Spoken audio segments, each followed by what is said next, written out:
was underwater.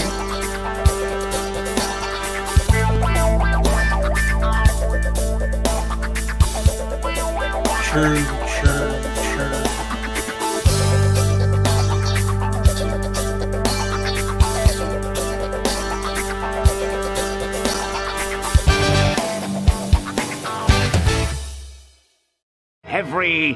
What day is it? Tuesday? Tuesday night! His ghost returns to wreak his horrible vengeance. Oh, but tonight's Tuesday night. Then he'll be coming. The goal is not really to promote Star Trek and to use our platform, not really to promote Star Trek, to use our platform. Can you hear me now? Sheer fucking hubris. An unmitigated disaster. Work at being the best person that I can be and using this platform for as much good as I can. Using this platform. Oh, you people you're so stupid! Ah! I'm pretty accountable and responsible in my own life. Celebrity is not something that I used as any sort of platform. Also, my eyes are bloodshot. You get out, you would break your power, you get off this nation. I demand judgment on you. I demand. I did my stunts because I thought that that's what everyone did, and then Tom Cruise over here. no, I want to be the first me, not the next Tom Cruise. Thank you very much. Wow. You're like, no, you lost 50% of your audience. I do not need a 40-year-old white dude to tell me what didn't work for him. Joining them is a new fan-favorite character from the comics, America Chavez.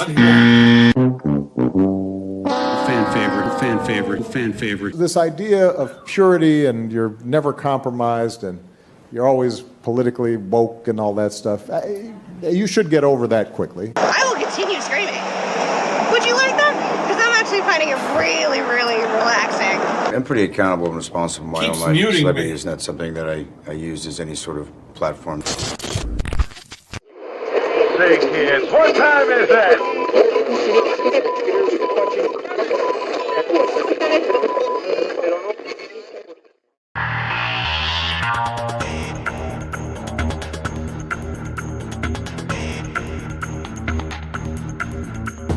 Tonight's Tuesday night.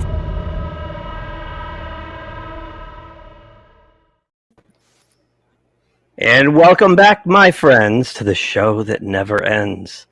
We're so glad you could attend. Come inside. We're back, Tuesday Night Mayhem. Let's go around the horn. We have a special guest with us tonight that we'll get to in a few seconds. But to my immediate that way, the bubbly, the effervescent Lady Geek Time, Stacy Wilbur. Stacy, how are you? Hello, friends. I'm awesome. How was the week? Really quick. I went by quick. Yeah. I know. I'm throwing these things together like last minute now. Next to Stacy, we got Judah Buddha.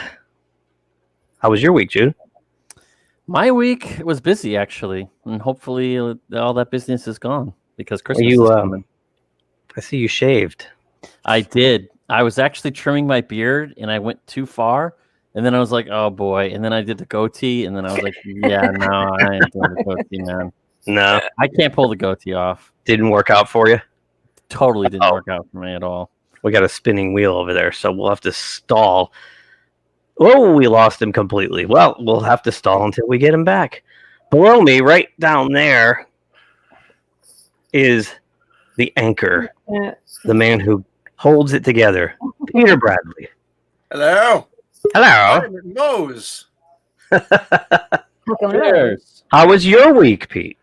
It was pretty good. I got some things in the hopper that may pan out. I'm kind of got my fingers crossed and hopefully have some good news by the holidays. I'm hoping. All right. Well, I hope for you it's all good. I got a new chair. Nice. Excellent. I've been sitting, since we've been home, and I had this office chair that, God, it's almost 15 years old. The padding is still you gone. sound like a bad. Uh-oh. Jay's got internet. Uh-oh. So the padding was gone. I felt like I was sitting on a cinder block all the time. So I had to get a new chair. Good for you. Got a Is that good one of those gaming chair. It's very cozy. Yeah, dude. You got one of those gaming chairs. Where'd you get one of those good. gaming chairs? I got it on Newegg. It was like $100 on sale. Wow. One of those. Can you? The Black Friday Cyber Monday thing just goes. Mm-hmm. Like it's still going on. Yep. So this chair was like $99. How far back can you recline in that puppy? Oh, ready? Come on, show me.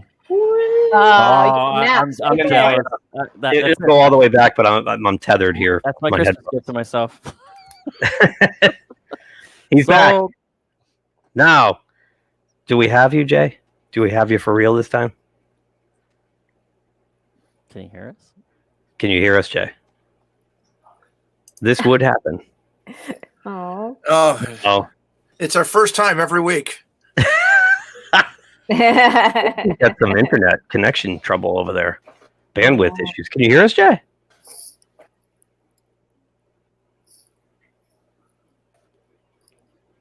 I don't know if you can hear us. I don't think so. No. Yeah, what's going on there? He's probably on one of those cable modems that's like totally tapped out at the end of the run. So when everybody's on at dinner time, he's getting gagged or something. Oh, he said he wrote into the comments there. Sounds very distorted. Yeah. Sounds very distorted, he says. How does it sound to you guys? Does it sound distorted? Sounds fine. to you guys? Yeah. Sounds fine here. I think it might be his connection, right? Yeah. Now we have two J's. Let's see. That should be fun. 2 for the price of 1. I'll kick the old J out. We'll get the new J in. New and improved Jay. Yeah, new and improved J. We can get this to work. It's going to be really cool. Oh, well, in the meantime, we can talk about the Disney stuff that happened. Did anybody watch that thing? No, but I read all the aftermath. Yeah. Yeah. I Let's put it the this wall, way. I painted the wall, and I stared at the paint drying, and I listened to that. No, you didn't. You just made that up, didn't you? Did I? Yeah, I think you just made that up. What could possibly go wrong? Hey, Beth. There you go. You still can't hear us. Oh, no. Well, this was tested this afternoon. It worked fine. It's got to be something going on. Yeah. Something This with is the either going to be a really cool show or the shortest one we've done yet.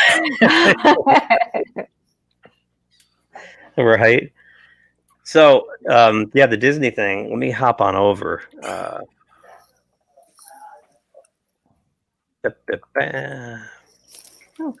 So they announced a whole bunch of stuff from every single one of their studios, and to me, the jury's out on whether any of this stuff's going to get made beyond the stuff that's already in production.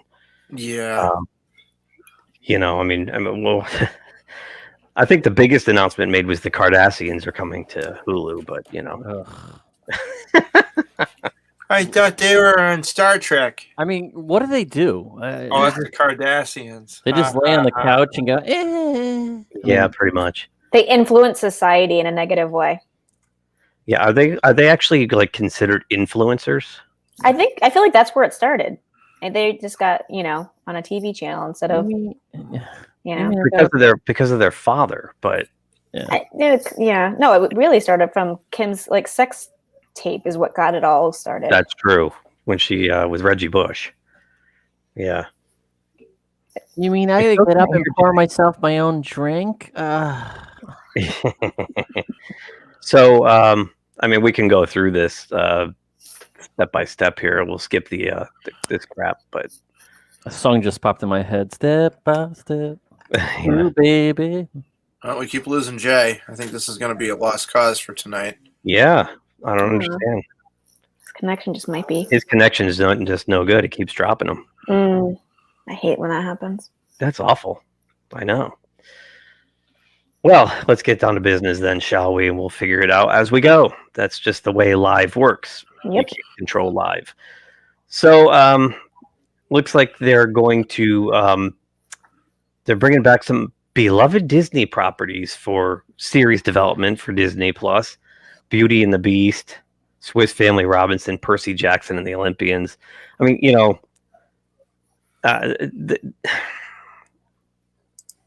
again. Yeah. What about new stuff? Like why? Thank you. It's because it costs money to actually do something new. Like those things were great in their own time. Like why do you have to why everything? I don't know. It's too much. It's also going to cost money to make this stuff. I don't know. Then they got the Mighty Ducks with Emilio Estevez returning. Yeah, because Emilio Estevez got to eat. Yeah. What else has he been in a while? Have you seen him in anything? Was the Mighty Ducks even a good movie? I think I saw it once and I totally forgot about it. It's the Bad News Bears on ice. It's the same exact thing. Mm-hmm. So I mean, it's entertaining, but did they need 3 of them? Absolutely not. Turner and Hooch, but I noticed they don't have Tom Hanks listed there. Is the original Hooch coming back? I'm sure the original Hooch is still around. Didn't the dog actually die in the movie, and then they had the puppy? No, maybe the dog lived. I didn't. Well, the dog got shot, and then you thought it died, but then I don't remember. John Stamos is in a movie called Big Shot, a celebration of girl power set in the world of high school basketball. We have Jay again. At least that's an original. Jay, you with us this time? Can you hear us this time? Perhaps you should try on his phone. Wave if you hear. That's a good idea. Yeah. Everything is still. He said it's still trying to sync up. We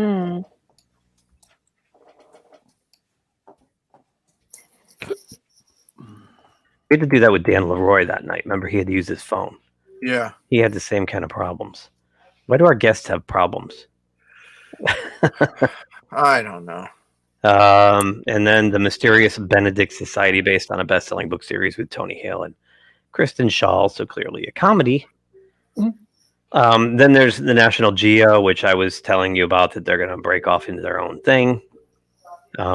Here's one that you'll like, though, Stacey. They're doing a Limitless with Chris Hemsworth. Anything with Chris Hemsworth is a good thing, I think. He is pretty entertaining. Yeah, that's why I like him. That's clear. His entertainment factor. He is a funny guy, though. Every time I see him in an interview, he is a funny dude. He seems like a good guy. Yeah. Yeah, he does. Always outgoing. Yeah. And then, the old classics, Cousteau, Secrets of the Whales, all this kind of stuff. So good on that. I know there's some real, National Geo, Discovery Channel people out there. Pixar here. Is there anything by Pixar anymore? Yes. Whoa, yeah, we'll get to that. We're getting there. I didn't see anything in Pixar when I went down the list. Yeah, you didn't dig deep enough. There's so many. It's like someone went crazy with freaking Photoshop and logo. So, it's there. Trust us, we'll get there. Yeah. Oh, wait. I see. Hulu renewed Handmaid's Tale for a 5th season. 4 additional seasons of It's Always Sunny. Yeah. Isn't that crazy? My son loves that, so he's happy about that. I've watched it here and there. I don't hate it. I don't love it. Oh, it's annoying. I like it. It's not a bad show. No, my boys like it. It's an acquired taste. I think so. And how many seasons do they have now? Because it says here this is going 9 or 10. It's got to be a lot. Yeah. It said it's going to smash the record for longest running live action sitcom in television history. There was a long break between the last one and the most recent one, I think. But there is, I don't know. Let's look it up. I don't know. This one bothers me to all hell. Alien. That could go either way. Part of me's looking forward to it, but also Ridley Scott executive producing. Yeah, it's going to be a dumpster fire. There was word that they were going to start doing Alien off the Aliens movie and just redo the whole. Yeah. Why? The guy who did District 9 had an Alien 5 that was going to act as a new Alien 3, and they had a lot of concept art that came out and it looked really good. Right. Yeah, they were Neil Blomkamp. Right. Yeah. Which it's funny because Alien 3 I heard was actually not that bad, but the guy who was directing it, he got kicked off halfway through or something, didn't he? No. Something happened where he lost creative control, right? And that's he never had it. He never had creative control. Is that what it was? No. The studio was really had their mitts on that movie from day one. And David Fincher, the guy who eventually directed it, the guy who did 7.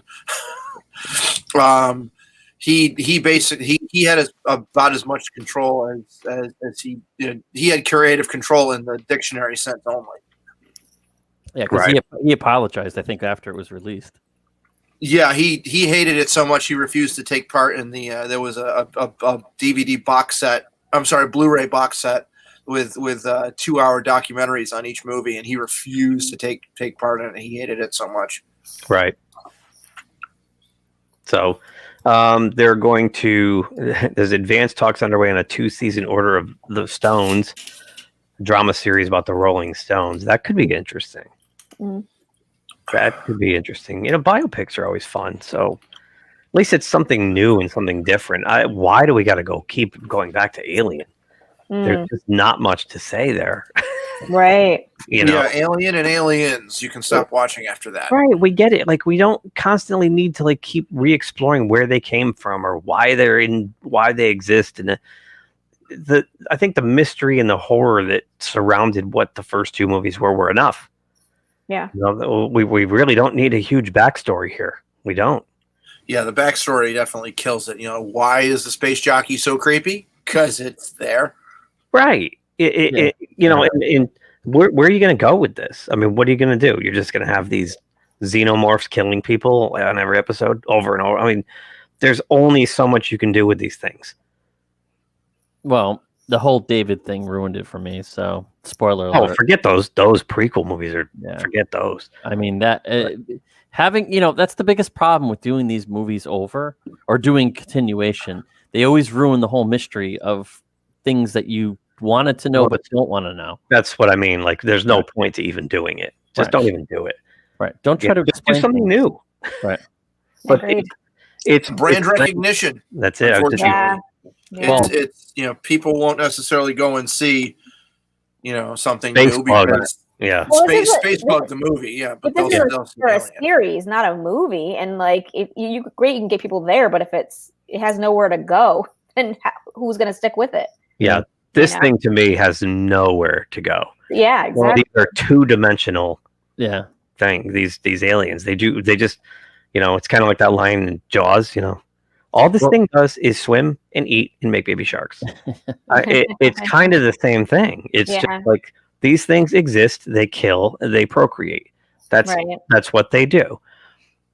You can't go any. They don't even talk. Like, they don't communicate. There's nothing you can do with this. Don't you think they just take it in a totally? They're just kind of tagging the name, and it's going to be something completely different. Or that, right? Right. It says it's for 2-season order. That's a lot to fill. Wow.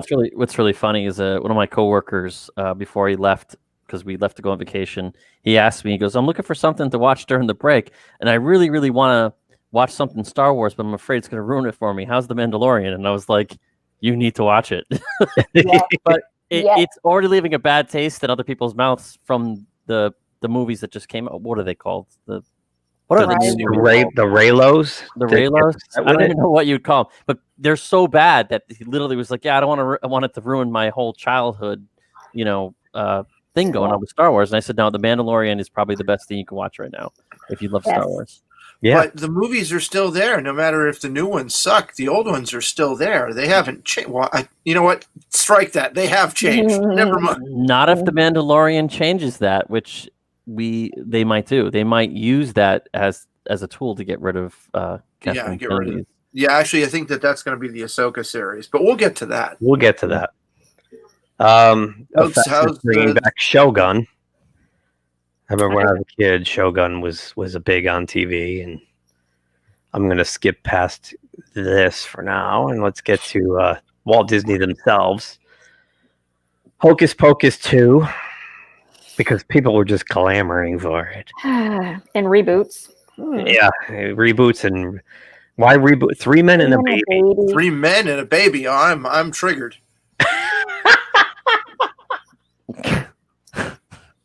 Something tells me they won't be 3 cis white males this time. Just a hunch. Okay.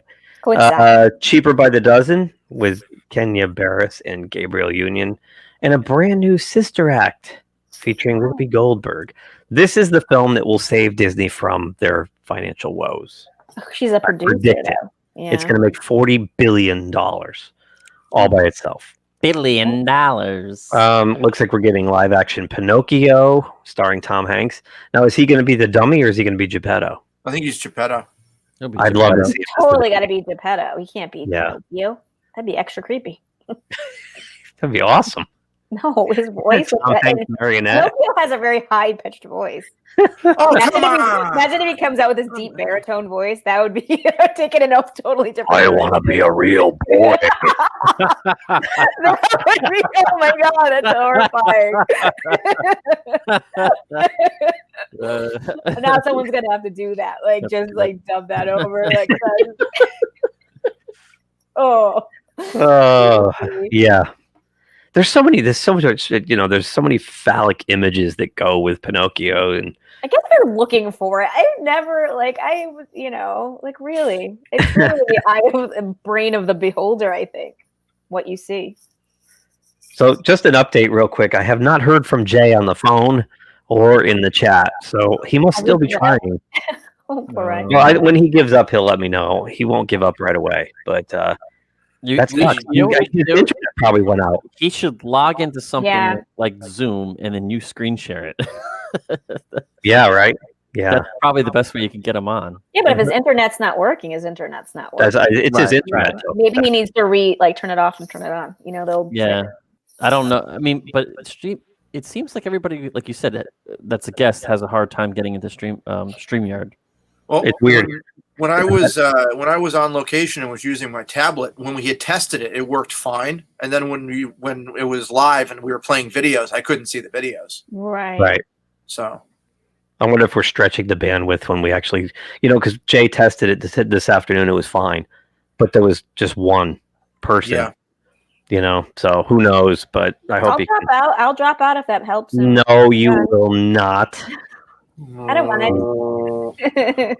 If his internet went down, we'll just rebook him. It's not a big deal. We'll get him back in here. Peter Pan. I know where he lives for real.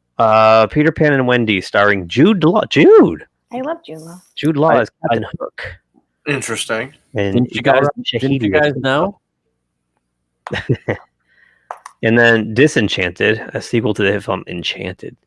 I liked the first one. It was really good. She was awesome in that movie. That's the first movie I knew knew who she was, because of that movie. The first Amy movie. Adams somewhere, and I'm not sure how I got it. I have actually the raw PSD file for the movie poster for that movie. Oh, really? Yeah, so you can click off all the characters and move them around. Oh yeah, I have no idea how I got it. Why do you have it? I don't know.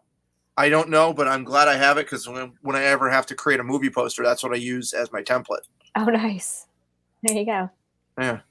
Giannis. Oh, what's that? Greek fig belt and paper. So for the live viewers looking for Jay, he was here. He's having internet troubles.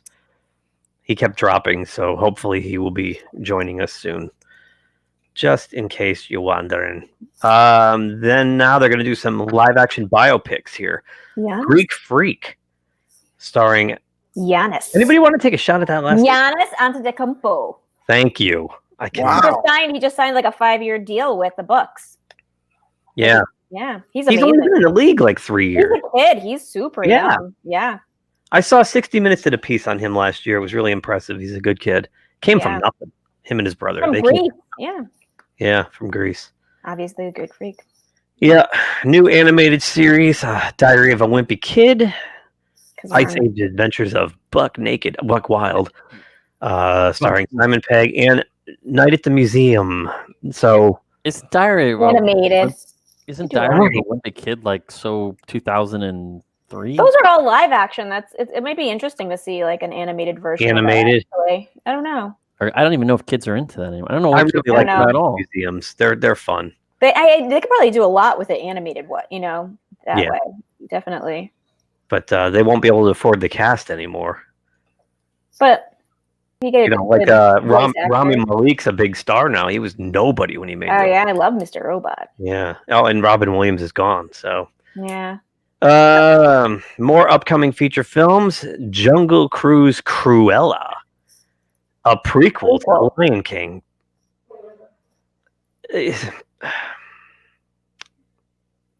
I know, but the things are so good on their own. I don't know why. Like I said at the top, they can announce whatever they want. Yeah. 2/3 of these will never get made.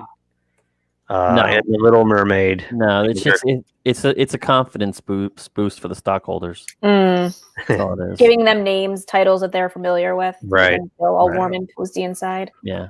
Let's And Walt Disney Animation Studios, not to be confused with Pixar, even though they do the same style work nowadays, are doing Raya the Dragon will debut simultaneously on Disney Plus Premier Access and in theaters in March 2021, priced at $30. Right. No, not gonna happen. Based on these 5 stills, I mean, $30. That's worth $30. It's like Isn't that worth $30? It's $30. You could take your kid on during the matinee. It'll only cost you $10. Exactly. You know. Walt Disney Animation Studios also highlighted the upcoming feature film Encanto, which includes new songs by Emmy, Grammy, and Tony Award winner Lin-Manuel Miranda, slated for theaters in November 2021. Is that how you have to Encanto takes you to Colombia, where a magical family live in a magical home, directed by Byron Howard and Jared Bush, co-directed and co-written by Charisse Castro-Smith, directed by Committee, What Could Possibly Go Wrong, and music written by Miranda. Hey, at least it's original. Okay. Yep. Right? Yeah. I'll give you that. I'll give you that. They also announced the first ever WDAS, Walt Disney Animation Studios for the hip kids, produced new animated series based on shit they've already done. Baymax Zootopia Plus. What is it with this plus stuff after everything now? I got it. Tiana and Moana the series. Yeah, it's like back in the day when everything was super. Remember they put super after everything? Yeah, super. or a number, the 2000 or 4000. Yes, yes. That's this year's Yeah. version of Why that. don't they have Baymax 4000? That'd be way more cool. Moana Plus. What is this? Iwaju? Is that how you say that? Iwaju? That's what I would say. Iwaju? I think it's Iwaju. Iwaju? Which will be produced in collaboration with the Pan-African comic book entertainment company Kugalai. I hope I said that right. Kugali? Kugalai. It's got to be Kugalai, right? Or Kugali. Kugali. Oh, Stacy. That's how I would pronounce it. I don't really know. You are the official pronunciation. I have no idea. Official translator. You're like a translator, except you pronounce hard names for me because I'm a putz. No. Here's my favorite. Click on the images to see the full size of the image. Oh, that just makes me so excited. Oh, that makes me more excited. Hold on there. Whoa! That's some excitement. Wait a minute. Okay. Oh God, that is some excitement right there. With that exclamation point. Somebody found the bazooka font. Oh boy. Pixar Animation Studios. Somehow, Jude, you missed this. Yeah. Turning Red. That they're actually giving into that terrible animation style that everybody does now. Look at that thing. I know. They look claymation. You know what? With the big wide mouth and it's like the big popular way of doing animated series now. Everything looks This is like if you took Star Trek Lower Decks and put it in a 3D program. Or wasn't like Wallace and Gromit? Makes me think of like Wallace and Gromit. Yes. Yeah, Wallace and Gromit did it better. Very Wallace and they Gromit. did it. I mean, that nobody else did it. It was just Wallace. No, I didn't Wallace see and Gromit. this. I mean, I scrolled down, but it doesn't look like there's how many other two? Pixar. Let's face it, Pixar's not who they used to be. Well, they made the best animations and stories were all amazing. And a lot of it is because of the false claims against John Lasseter. And when John Lasseter got run out of there, the place changed. It has not been the same without his guidance. It's funny. I just watched the first Toy Story this week. I finally got the Blu-ray of it. Oh, good. And the animation's It's terrible. Oh, good. But the story's amazing. It's the movie that launched a genre. I mean, everyone has tried to copy them. But when you watch the special features, they talk about how they spent 3 years just working on the story and building the characters. And every Pixar movie in the early days that was the priority. They didn't do anything until they had the story locked. Right. And the story was the most important part. And that's why Pixar was always a cut above all the imitators. That's right, because the story... DreamWorks and Right. Blue Sky, they do decent stuff, but they are nowhere even close to original Pixar. Yeah. I think Pixar's come down to meet them all. They're all about the same now. But Well, I mean, if you think about it, Pixar is pretty much what Apple's career was. ironically, Pixar was founded by Steve Jobs after he bought it from Lucas. So, I mean, they're watered down now. Yeah, very much so. So, win or lose, Pixar's first long-form animated series, which debuts exclusively on Disney Plus in February 2023. Follows the middle school softball team in the week leading up to their championship game. And each episode is told from the perspective of a different character. Okay, that could be I interesting. like that type. I like that. I like that kind of concept. That's like. I like that I'm not concept going to too. watch it, but it sounds interesting. Yeah. I probably won't watch it because I won't have a subscription to this channel. Wasn't Monsters Incorporated like one of the real good last Pixar movies? It was one of their first. Really? Mm-hmm. Yeah, it was Toy Story, Bug's Life. Oh shit! I believe Monsters Inc. Wow. and then Toy Story 2. I could be wrong about that. I mean, I don't have it in front of me, so yeah. Did they do James and the Giant Peach too? I think That wasn't Pixar. That wasn't. That was No. just regular Disney. Yes. Whoever did, whoever the studio was that That's did, that stop motion kind of. yeah, that did, Nightmare Before Christmas. Okay. Yeah. Wall-E was probably the last real Pixar movie I saw. Maybe Up, but Wall-E was amazing. Wall-E. I mean, that might be the it last speaks- great Pixar. It speaks to Yeah, so many maybe. levels. Like, I mean, even though a kid watches it, they should get the message. I mean, it's just got such a good message about where the human race is heading and where it might possibly go. Ironically, we were talking about it last week too, with all this, stay at home and stream, forget the theaters, Yeah. Put on a VR thing and the video. Yeah. I mean, I keep saying, does anybody realize we're headed for Wall-E? Mm-hmm. We are totally. Keith, to answer your question, it was Toy Story, Bug's Life, Toy Story 2, then Monsters Inc. Okay. Okay. Toy Story 2 before. Okay. Toy Story 3 was actually really well done. Oh, that's the one when That came, Andy's grown, right? Monsters Inc., Finding Nemo, The Incredibles, Cars, Ratatouille, Wall-E, Up, Toy Story 3, Cars 2, Brave, Monsters University, Inside Out, The Good Dinosaur, Finding Dory, Cars 3, Coco, The Incredibles 2, and Toy Story 4. I still haven't seen The Incredibles 2. Yeah. Incredibles 2 is The Incredibles 1 again. Yeah. It's still good. It's still good. It's entertaining. They're fun, right? Yeah, like Yeah. I love The Incredibles. Like, is so fun. none of their movies are bad, Yeah, they're all good. but some of them are just Timeless. average, and they had that run of the first 10 to 12 that were just complete slam dunks. Yep. And you just kept waiting for them to fail. And I think the first fail was Cars 2. Cars 2 might have been the one where it was like, whoa, Oh, what yeah. happened here? Even though it wasn't Pixar, but Shrek, I think the first Shrek. That was DreamWorks. Those are DreamWorks. Yeah, and that was my first sort of introduction also to how good things are going to get with computer animation. And But again, that it style. doesn't matter how good the animation is because Shrek's 3 and 4 were complete. Oh yeah, fell they were asleep shit. watching Shrek 3 in the theaters. So bad. Mm. Shrek 2, but if they don't nail that story, Mm-hmm. I don't care how good the animation is, man. It's not going to carry it. Well, I'll tell you the truth. Eddie Murphy killed it. Donkey. He's a great He donkey. killed it. I mean, you know, if he wasn't in that, it wouldn't have been the same movie. Donkey. Yeah, he was hilarious. So 2 feature films are slated for theaters in 2022. Now, do they really mean this, or is this optics for Disney? Yeah. I'm just throwing it out there. Who knows? Academy Award-winning director Domi Shi's Turning Red, which we saw, right? Yeah. A dreadful style. And what has become very controversial, Lightyear, the definitive origin story of the hero that inspired the toy.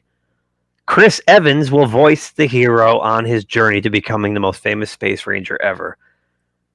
Oh boy.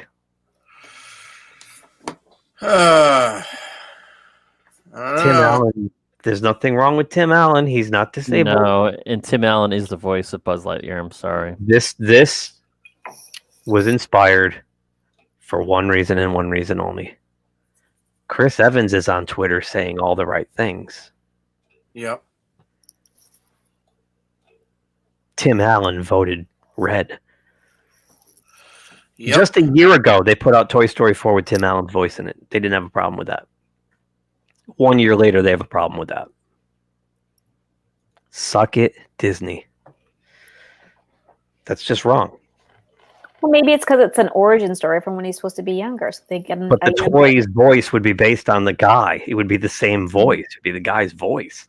I guess. This is a bad move, and this is going to cost them. It's going to hit them right in the damn wallet. I don't know. I think He could play Santa Claus again. My favorite too is they have a title reveal. Here's the big reveal. I'll play it. just the title. Oh my. Yeah, they got really. My God, lazy. it's full of stars. Yeah, right. Warp speed. Bankers everywhere just open their wallets. I know, and How stunning! How brave! That's a graphic some 13-year-old could do in After Effects. Yeah. Yeah. You know what the funny thing is too, watching the first Toy Story, what occurred to me was it's very rare when a children's film lends like a phrase to the lexicon, the popular culture lexicon. And Toy Story put the phrase "to infinity and beyond" into our vernacular. And it doesn't matter what age you are, when you say "to infinity and beyond," everybody you know exactly what that means. Yeah, that's true. And that's really impressive. Even the song to the Toy Story, you start singing the song. Yeah. In Turning Red, we're back to that. Fans will meet May. She experiences the awkwardness of being a teenager with the added twist. When she gets too excited, she transforms into a giant red panda. Excited in what way? Oh, well, clearly she becomes engorged and turns into a giant red panda. That sounds like an anime called Ranma. No secret that Disney subversively sells sex to people through these cartoons, right? We all know this already, right? Like the Jonas Brothers spraying foam in little girls' faces was completely intentional. Yeah. Turning Red comes to theaters March 11th, 2022. Bring your protection, because when she gets too excited. The original film feature Luca is slated for theaters next summer. Luca is a celebration of the friendship between a boy named Luca and his best friend Alberto during their unforgettable summer. You don't want to miss Luca. Diving into theaters June 2021. Wow, that based on that write-up. Yeah, don't want to miss it. Don't want to miss it. Additional details were shared about new Disney Plus series, including Inside Pixar, Pixar Popcorn, Doug Days, and Cars, as well as upcoming features Soul and Short Burrow, both debuting on Disney Plus December 25th, 2020, this Christmas. Soul actually looks interesting. It's out already, isn't it? I guess, or maybe it's just a preview. The trailer's been out since the summer. Right. It was another one of these features that kept getting pushed. Be right back. In the up spin-off Doug Days, Doug discovers the dangers of suburbia, like puppies, fireworks, and squirrels. I don't think Doug Days has legs. It must be about dogs, obviously, right? It's that dog from Up. Yeah, the one that talks. Yeah. Oh, okay. I didn't get that. Like, I didn't get that from that. I don't know. That's I guess that's his name, right? You base the whole series on one that. gag. Yeah, that's true. It's one gag that they beat to death in that movie too. And it was that was just in the background, so I can't imagine putting that front and center. That was one of that movie. I remember when I saw that, the first 15 minutes is gut wrenching. It is, and then the rest of the movie is kind of like dull. I didn't like the rest of it. I liked the first part was amazing. Yeah. God. I mean it. I remember when we first watched it, I was with one of my exes, and we were like, "What kind of movie is this?" Like, we were totally pumped out. Yeah. We didn't know whether we should just turn it off because we were Yeah. just like, it was such a buzzkill. You're just like, oh, I really want to watch the rest of this. Pixar is also speeding ahead with a new series featuring Lightning McQueen and Mater on a road trip across the country, featuring new characters, old friends, and imaginative destinations coming to Disney Plus in fall 2022. Haven't they done this already? I know. Like, aren't people tired of that? Like, they, What happened? I mean, I don't have Disney Lightning Plus, McQueen buddy movie. I don't have Disney Plus, but do they show the old cartoons? Do they do any of the? They had some old comic ones like Superwoman or no. No, but like the old what's comparable to like the Looney Tunes, the Donald Ducks and the. Not that I've seen. I mean, that stuff. I used to watch that stuff for hours. I used to love that stuff. That's all we had, though. That's true. That's all we had, and that was the Disney Channel. And I remember they did all the kid stuff in the morning. They had like Pooh Corner because my cousin used to have to watch that stuff, and it was a lot of children programming similar to like Sesame Street and PBS. Yeah. And yeah, I don't know what happened. They should go back in that direction. Do we lose Pete, or does he just go? He took a little break. Hang on a second. I'm just. I have to inform the audience. Do we have people? I don't see anybody writing in. No, but I'm just going to scroll across the bottom. Jay's internet is down. I think we're going to reschedule Jay for another time. Oh, man. Bummer, man. I know. I know. That's all right. But at least we can't prove he exists. He was here. We did If see you it. watch the replay, you'll see all the trouble we had. No. Instead of looking at the D23 site there for the ESPN section, I just want to go here because I was baffled. Like this has got to be bullcrap, right? They're laying people off left and right. Trying to find the slides now. Wait, where are they? So I have their slide deck here. Here we go. So they're claiming all this stuff about ESPN, that they're number one direct to consumer and 3 times subscriber growth. And I find this to be bullcrap. But just last week we were talking about how much money they're losing. In how they only have 200,000 viewers of First Take and number one in cable and number one in digital. And I just find this to be BS. It's got to be BS. And I think what's happening is they're trying to force us, Keith. They're really trying to force us to have no choice but to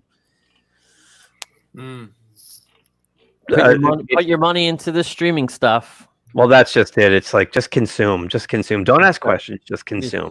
Just follow the trends. Follow the trends. Let's just keep following the trends. Yeah, I'm looking for the slide. There's a slide in here that shows the financials for and it can't be right. Yeah, this one's a good one too. The Hulu growth. Well, of course, in 2020 they made the biggest growth because everybody's stuck at home looking for something to watch. Yeah, I just dropped it when I added Disney Plus. Yeah, here's their pricing tier. So, that's Wait, what? So if you want live with cable live TV, $71. Dude, you'd choke if you saw what I pay for cable, though. Really? Mm-hmm. I don't have a cable. I got rid of cable in 2012, and I never looked back. I'm just so used to it. You can do this now, Stacy. You can get all 3 for $13. I don't want those two. I love how everything that you buy, whether it's like Sling TV, the package that you get to, you have to get ESPN. It's like the mandatory thing. You're like, well, I really don't want to pay for ESPN. I just want AMC, and they're like, no, you got to have all the ESPNs. That's it. What they do is they use ESPN to hold you hostage to get the channels that you want. Right. Yeah. Because they have to pay. ESPN is the most expensive station they pay for. ESPN costs a fortune for the cable services to have.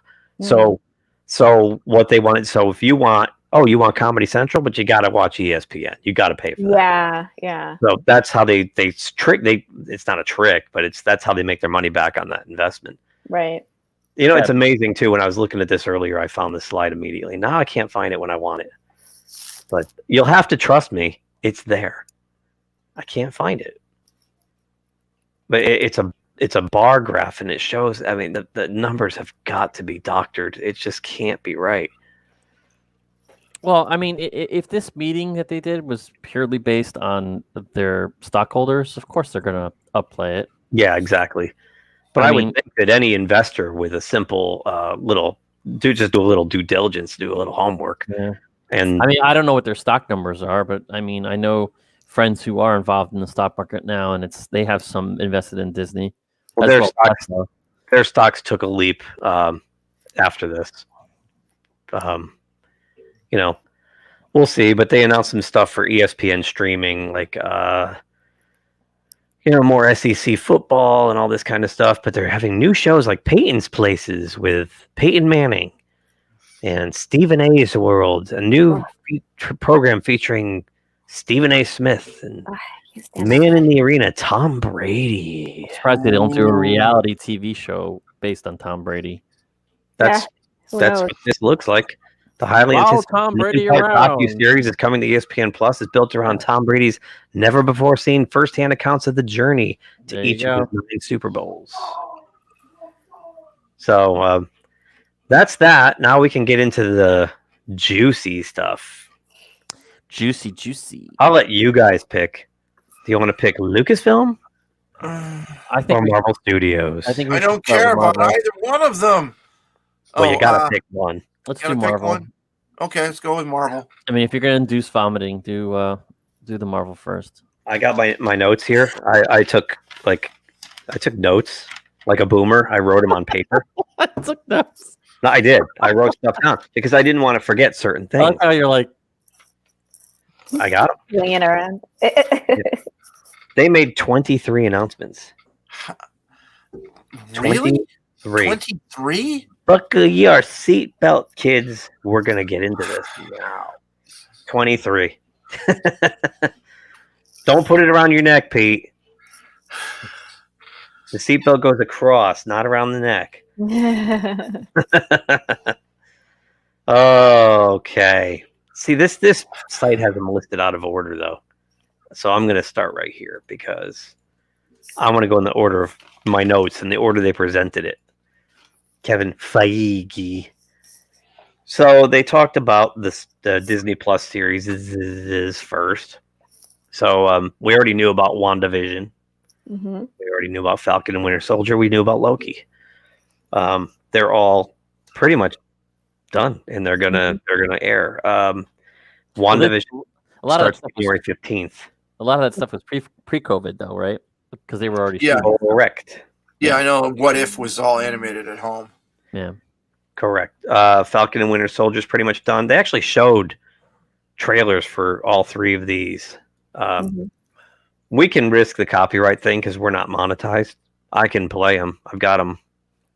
Yeah, if you want to take a look at them, or we can skip it. It's up to you guys. I've seen the WandaVision, but go ahead. I've only seen Loki. I haven't watched the other 2. Okay, let's see. So let me do this. Hold on. I'm moving as fast as I can. Okay, Boomer. Let me click on this and click the thing. And then I got to find the guy. Hold on. Let me find the guy. Oh, there it is. Sister Act 3. Turning red. There it is. Here we go. All right. I hope you can hear this when I play it.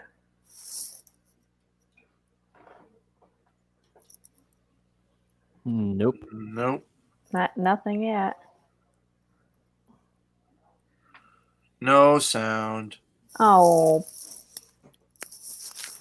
You had it before. Yeah. Can Keith Harris? Keith. No sound. Nope. So you're telling me you can't hear it? No. I can hear you, but we can't hear it. Did you not hear us? I did exactly what we did before we started this stream, and So weird. you guys could hear it then. Yeah. That's weird. Huh. This March. Okay. Let me just try. Oh, I know why.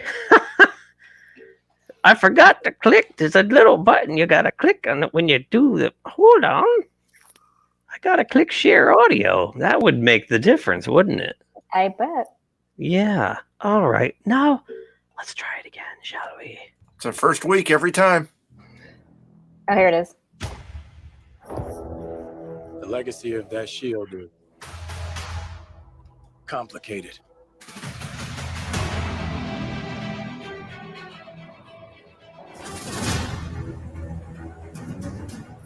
The world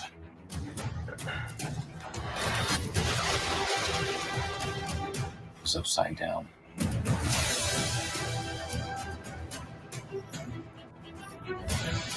People need to get behind.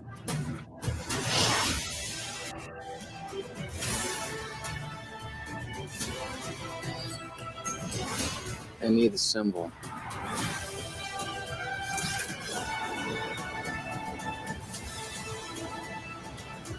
What's our plan?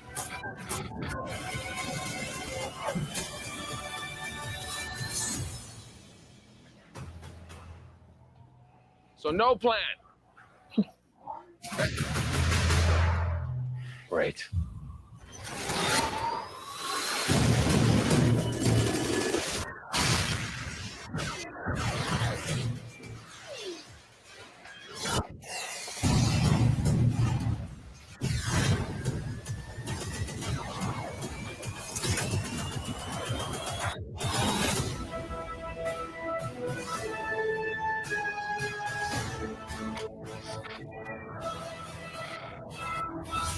What's going on in that cyborg brain of yours?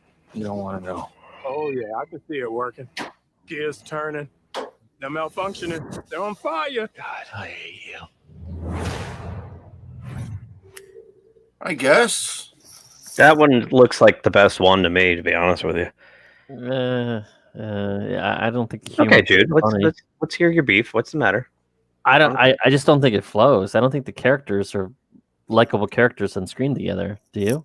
Yeah, I do. I thought they're carrying over what happened in Civil War. No, I know, but I mean, maybe I just don't like them as a team. I don't know. I just don't think it works. But Yeah, they were both like offshoots of Steve Rogers, you know, like No, I they're know. kind of like the different, past in the. I think if it was just them without the whole legacy, it wouldn't have been a good movie. That's what I'm trying to say. I just don't think they're But they two have a likable history. characters. But they have a They do. history, you maybe, know. Maybe I'm just kind of. I like both of them.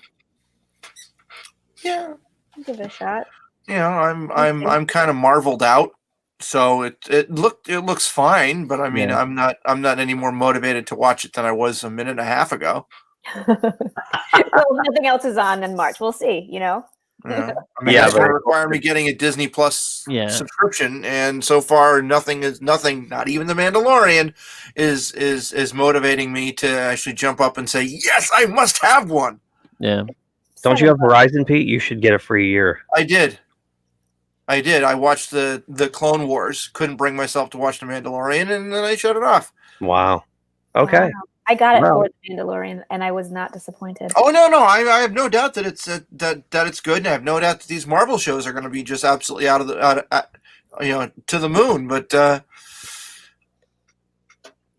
So I have a message. I have a message from Jay. Came in while we were watching that. He says, "I'm sorry, my bandwidth is kerosene driven. Way too damn slow. I tried Firefox, Chrome, Safari, phone. Could not get lashed in. Wow. Past the chop status I had briefly. We will try again in the future." So, Aw. hey, that's what happens, man. That's what happens when you're Technology, man. when you see kids. There's a lesson in this. When you're dependent on the interwebs and it fails you, you're hosed. Be prepared. That's Be why. prepared. That's why This when we could were. be you. Duck and cover. That's why before the internet, and we were kids, when the power went out, guess what we had to entertain ourselves with? Dolls. Dude, I got him. Ah, that's awesome. Is that from the TV show? Yeah, it's the scuffed up guy. It's the what do they call them? The Oh, I don't know. The What they're remnant, called. the the remnant trooper. Remnant It's troopers. the remnant trooper. Troops Oh, for yeah, they're hire. He's always got the shit beat out of him. See, This is Poe Dameron. Nice. Poe. This is King Ghidorah. nice. That's awesome. This is Batman. Oh. I had Stormtrooper pull his gun on Batman. Batman wasn't That's too Godzilla. So I like the Tin Man. one of these times we'll just do. So I like the Tin Man. One of these times we'll just play toys. I like Wizard Oh shit! Did I do it again? I did it again. What did you do? I man? forgot. Oops, you did it again. Hold on. You played with the internet. All right. So then, so that was Falcon and Winter Soldier. Then they had the WandaVision. I think these characters work better. That's what I'm trying to say. I love Vision, yeah. Yeah. He's good. What's a single girl like you doing rattling around this big house? Well, I assure you, I'm married to a man, a human one. Wanda. What's its ring? And I ran, wipe the sleep out the mind. We are an unusual couple. Oh, I don't think that was ever in question. Just don't know what to expect.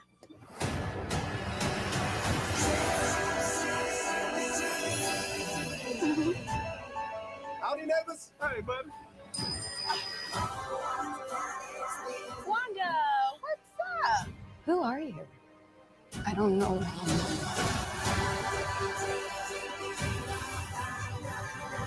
I think something's wrong here. Wanda, can you read me? Who's doing this to you? Are you here to help us? This is our home. Then let's fight for it.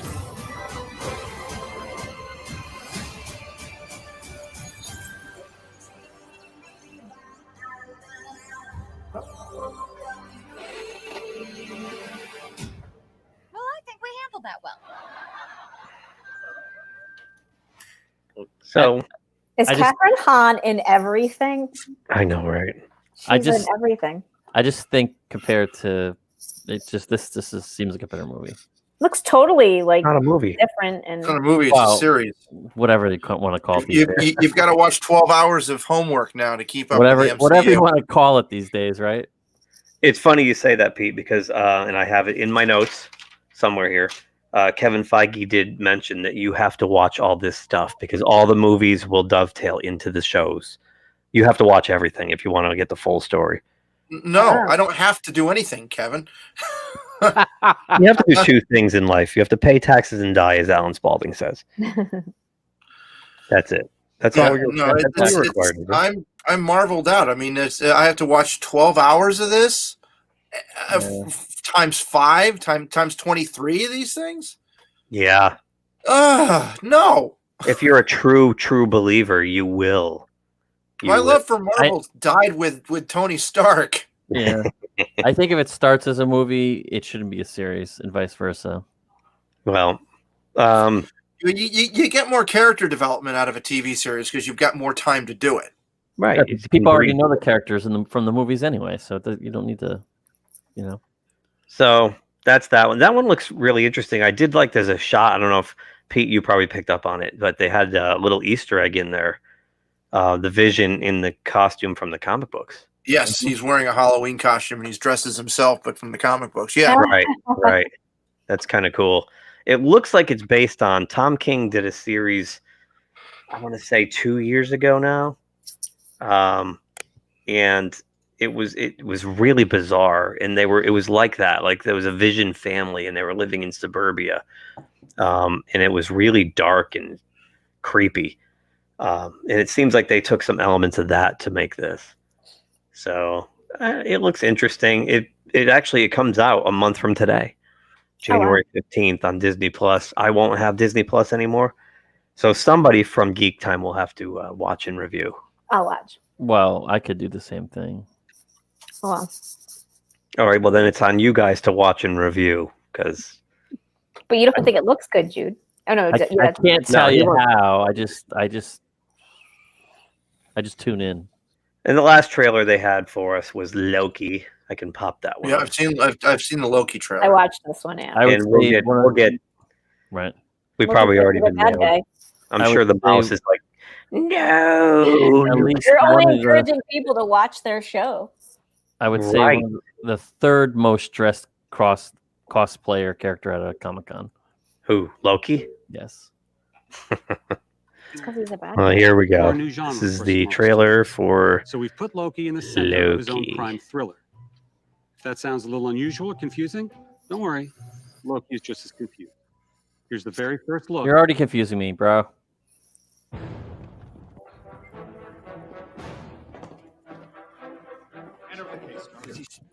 Get your hands up.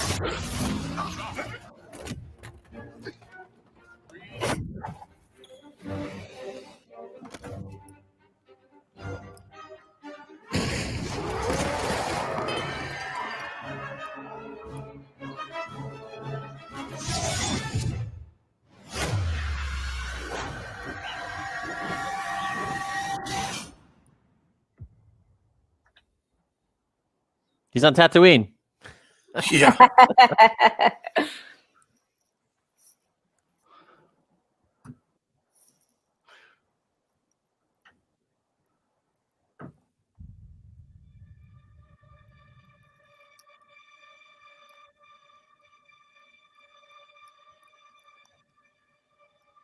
Okay. Somewhere to kill me. No, I'm taking you someplace to go.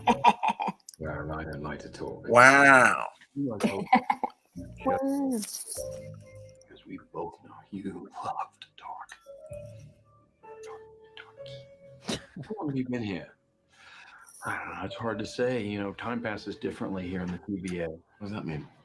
You'll catch up.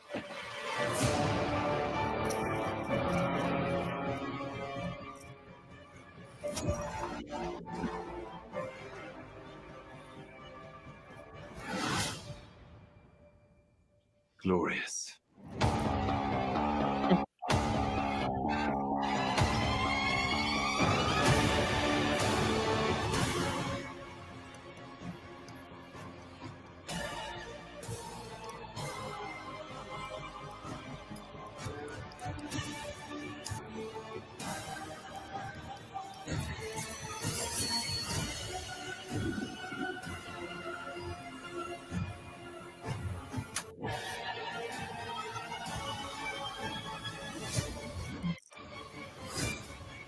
Brother, I'm down.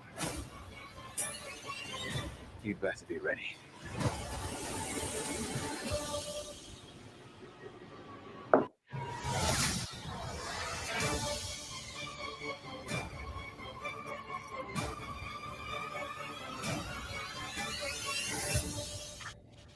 Come on. What did you expect?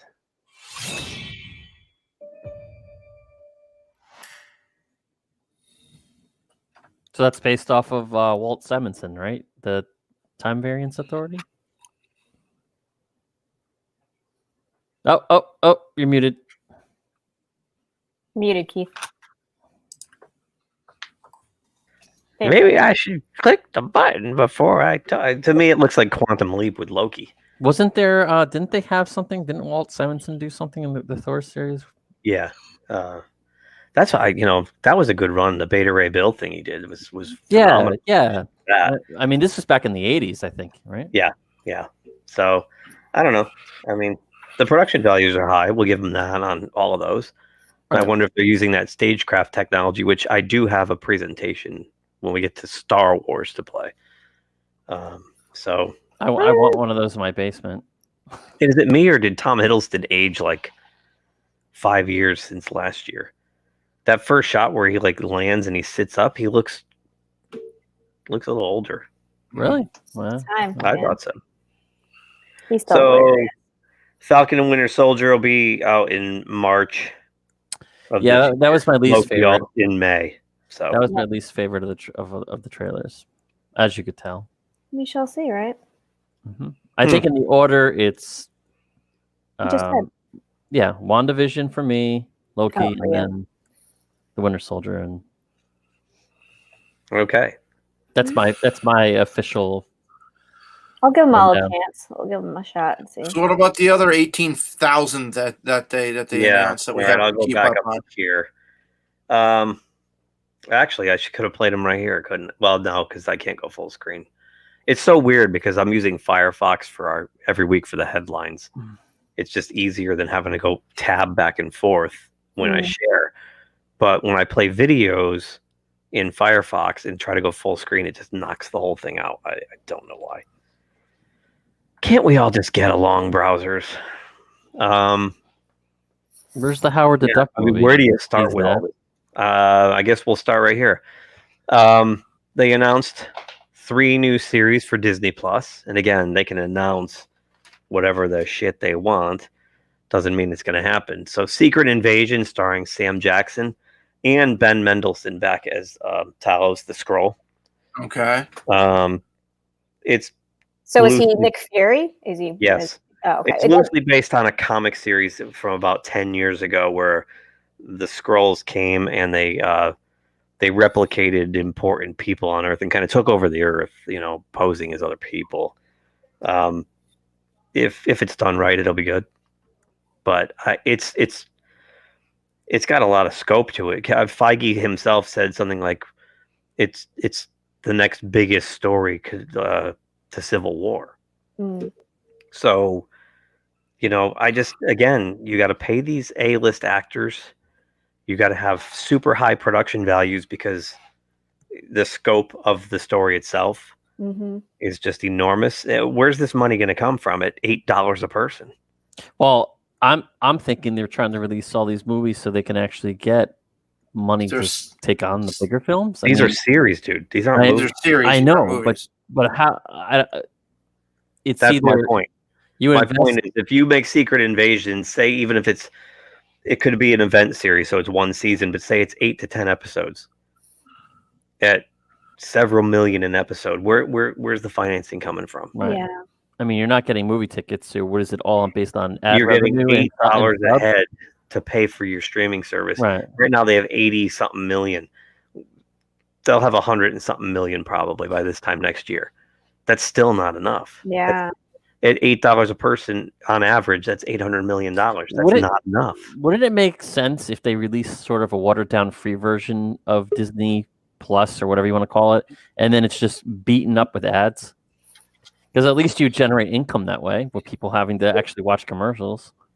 Yeah, but people don't want to watch commercials. People don't want to watch right, ads. But that's what I mean. But you'd still build ad revenue because you have to watch it. I don't know where I just think a lot of this is ambitious and they're talking out of their poop shoots. I just don't see it happening.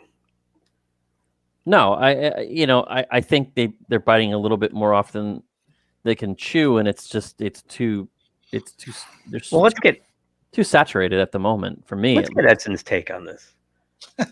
We're talking about Secret Invasion, the series on Disney Plus, Edson. Okay. I just can't understand how they can pull this off. I don't either. I mean, did you wind up reading it? I've read bits and pieces. It was going through the main Avengers storyline. I think Bendis was on there, I believe, at the time. It was about 10 years ago, right? Yep. Yeah. I don't know how they can pull it off at that scale for something for streaming. I really don't. Yeah, we were just doing basic math, which I'm horrible at, but I think I've got this down. So at $8 a person, and we assume that they'll have about 100 million subscribers next year at this time. So that's $800 million. In movie dollars, that's 4 Marvel feature films. That's it. It's 800. That's all you can. $800 million buys 4 Marvel films per month. It's $8 a month. That's true. So for 12 times 12. Okay, times 12. See, I'm shitty at math. So you're saying most of these A-list actors are going to be on the screen for probably about 50 minutes, and everybody's going to be a stunt double. No, they're clearly going to use. They're going to use the stagecraft. No, I know. I'm just teasing, but it doesn't make. But they still got to pay for all these A-list actors. Right. I don't know, but we'll see.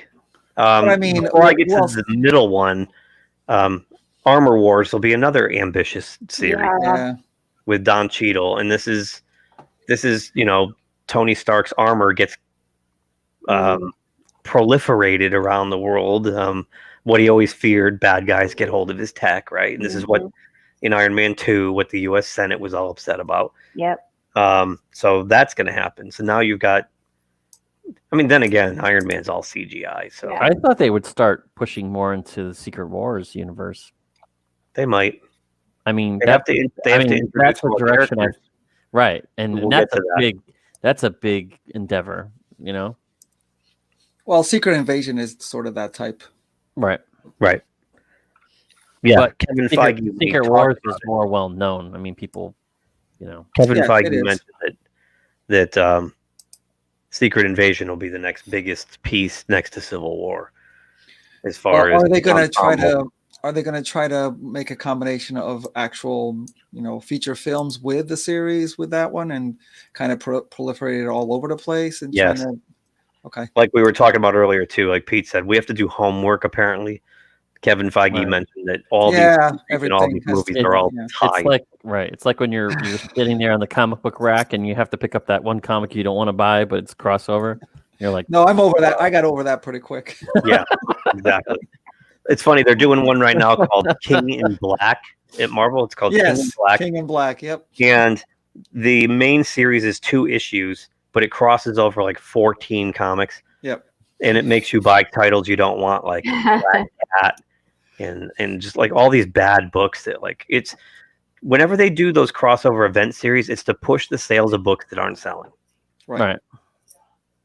But And they've been they doing that for crap them up years. like crap. They've been doing that for years. I mean, Yeah. they've been doing this since the 80s. It's gotten worse though, because at least in the 80s they crossed over in Spider-Man, Captain America, and Fantastic Four, not Right. Squirrel Girl, Black Right, Cat. right, and, right. And the thing is, back then they were doing these crossovers, but they're actually thinking, putting a lot of thinking into the story. Civil War was really good. All these all these ones that they do every 3 or 4 months, there's nothing behind that. No, it's just to sell a different book. Yeah. And when back you then, buy it was interesting. And when you buy that one knockoff issue of that series that you don't want, just because it ties in, it's usually like between 1 and 5 panels. Yeah.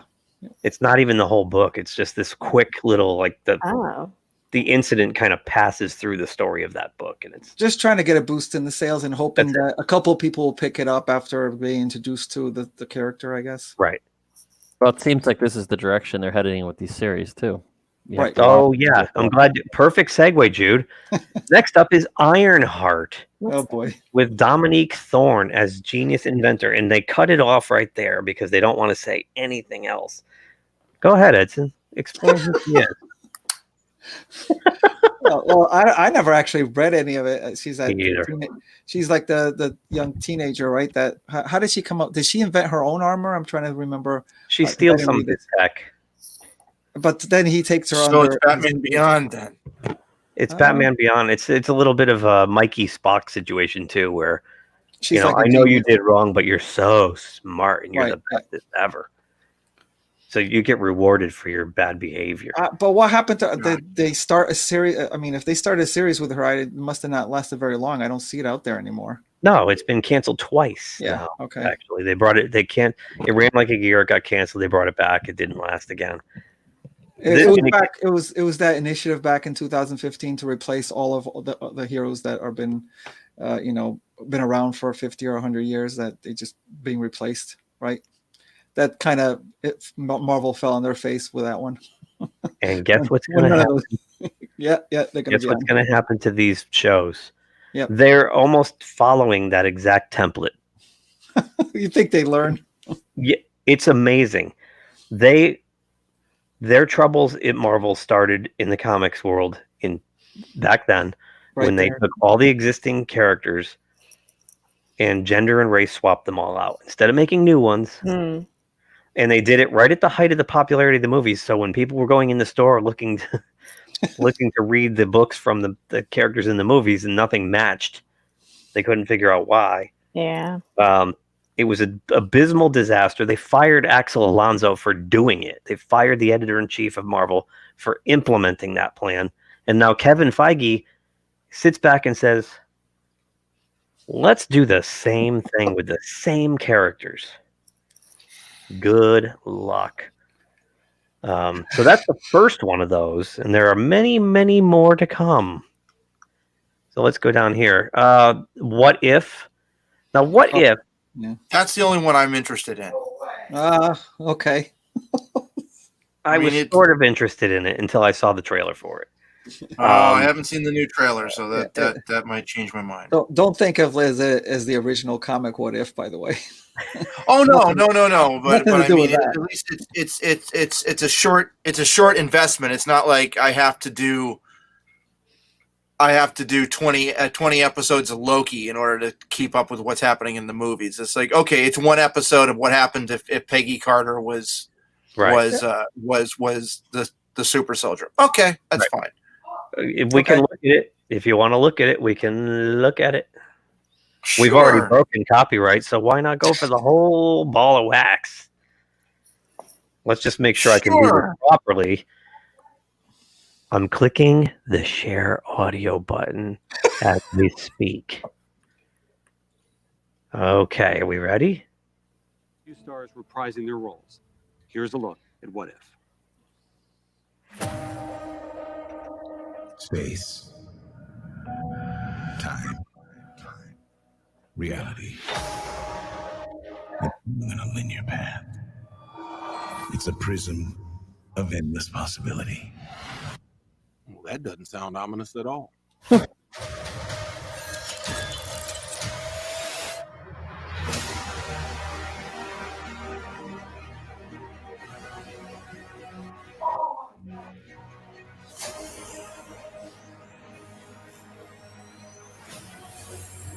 I was promised an army.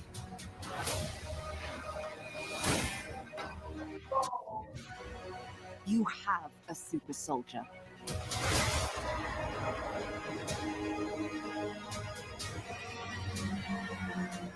Cool.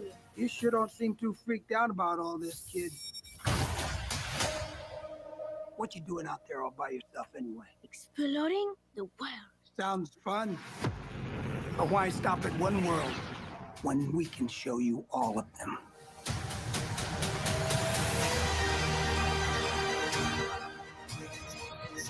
I am the Watcher. I am your guide through these vast new realities. Follow me and dare to face the unknown.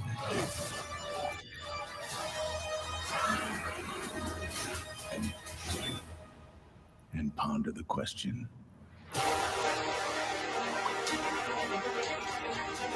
What if?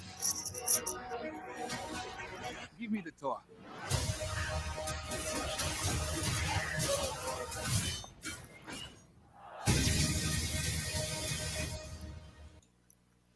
I guess.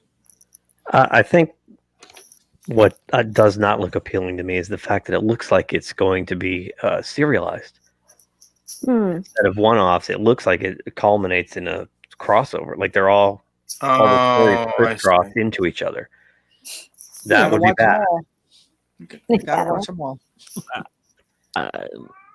Sometimes I have very little patience for watching too much of the cartoons. Yeah. I mean, Killing Joke was good. You and I watched that in the plane, but a series, I don't think so. I can't. So was that Lawrence Fishburne as the Watcher? I don't know. Sounded like him. And I think that was the one voice there was God, I'm drawing a blank. What's his name there? From Guardians.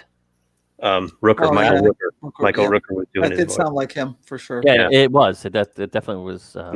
He voiced it. So, yeah. So, I mean, when I first heard about What If, I was excited, and then I saw that and went, "Oh, yeah." I mean, Jeffrey Wright. Jeffrey Wright? It's Jeffrey Wright, the fellow who's playing Jim Gordon as the Watcher. Okay. Nothing. He's excellent. He's excellent. I thought it was Lawrence Fishburne. Yeah, but nothing. Well, it looks like they're getting just about everybody back. I'm looking at the IMDb page now. They got Michael Douglas, Karen Gillan, Jeff Goldblum, Sean Gunn, Chris Hemsworth, Tom Hiddleston, Sam Jackson. Natalie Portman's in it. Wow. Just doesn't look like the heavy hitters are in it. Right. Yep. Well, again, they can't afford it. So next up, Kevin Feige talked about Shang-Chi and the Legend of the Ten Rings. It's wrapped. It's in post-production. It's going to be in your local Cinemaplex on July 9th of this coming year. Debatable. Not rushing out to see that. I'm sorry. Does that appeal to anybody sitting here? None of these really appeal to me. I was never into that character, even in the comic book, so I really have no interest in it. Okay. So then we're going to move right along to his next announcement, which he framed as a popular character at the heart of the Marvel Universe. Oh, yeah. It must be Ms. Marvel. That would be this one right here, Ms. Marvel. Nobody cares. Nobody cares. Nobody cares. Just discount. Again, this is a book that doesn't sell. This is I'm in the boardroom meeting that they just lost how much money on in that game, the Avengers game. The Avengers game where they featured her. Yeah. Yeah, and the game tanked. It didn't even make its money back. So, and I feel bad. I feel bad for this little girl here because she's caught all kinds of Twitter hell. Aw. Yeah, I was just gonna say somebody does care. The Twitter mob cares. First, they're all for the show, and then they kill the actress for being the actress. I'm trying to find her name. What's her name? It's like they can't make up their minds who to criticize. Yeah, we love it, but she's not Muslim enough. Exactly. Yeah, she's not Muslim enough. That's their reasoning. Oh my gosh. Yeah. God, Twitter's the worst. There's more Twitter coming up, but what's her name? I can't find it. I can't think of. I can't. Anyway, but it's sad because she's like, what is she, like 14? And they're just attacking her. It's just awful. Next up, they just love to double down. Captain Marvel 2. Oh boy, starring everyone's favorite Brie Larson. Iman Vellani. Iman Vellani. Yes. Well, I feel bad for her. She doesn't deserve the abuse. Well, she just doesn't have to check Twitter. That's what I would do. Unless somebody tells you, who cares? Well, I know, but to her generation too, that's the be all end all of social media, and Yep. Her social media cred is gone for taking a job. Yeah. For taking a job that she was offered, for taking a job she auditioned for and beat out all the other kids. And because she's just not Muslim enough, she gets attacked. So Captain Marvel 2, they're bringing Monica Rambeau in. And there's heavy rumors that our good friend Brie Larson's days are numbered in the MCU. I heard that too, but how much is there to it? According to Doomcock, the rumors are pretty solid. He has someone on the inside that's working on the film. Jeez.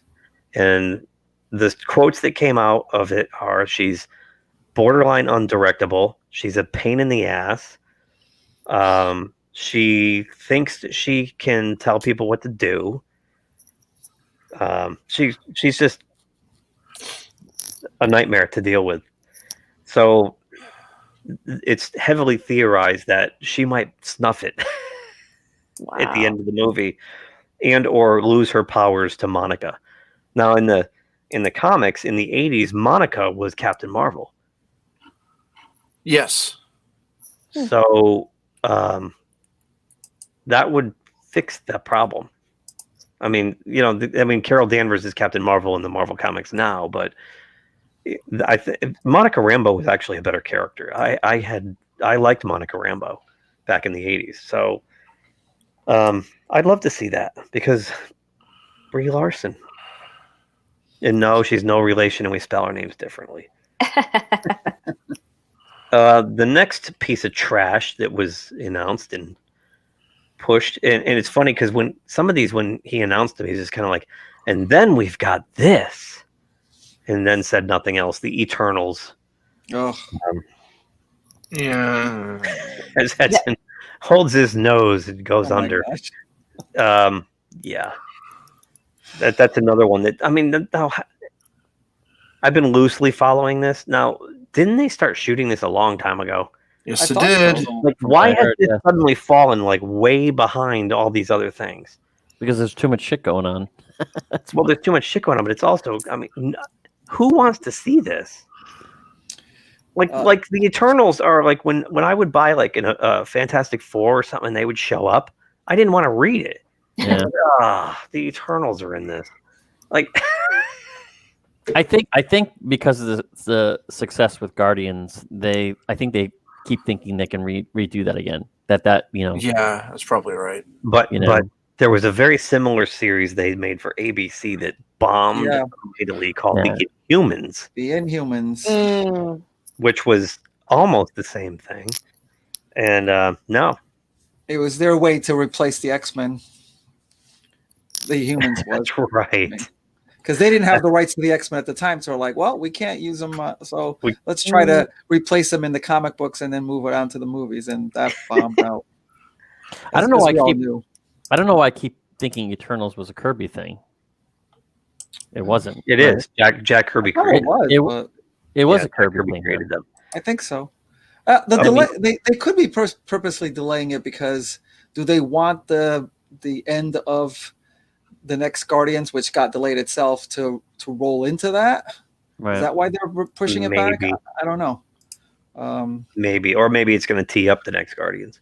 I mean, maybe they just feel like since it's like an homage to Kirby, you have to release something like that. But no, it's because it's before they bought Fox and they didn't have Fantastic Four or X-Men. They had nothing else. Yeah. They've already burned out the Avengers, and now they're working on all-female Avengers. So this is what they had.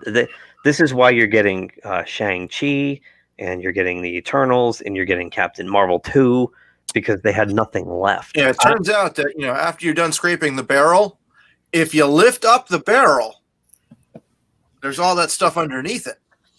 I'll tell you the truth.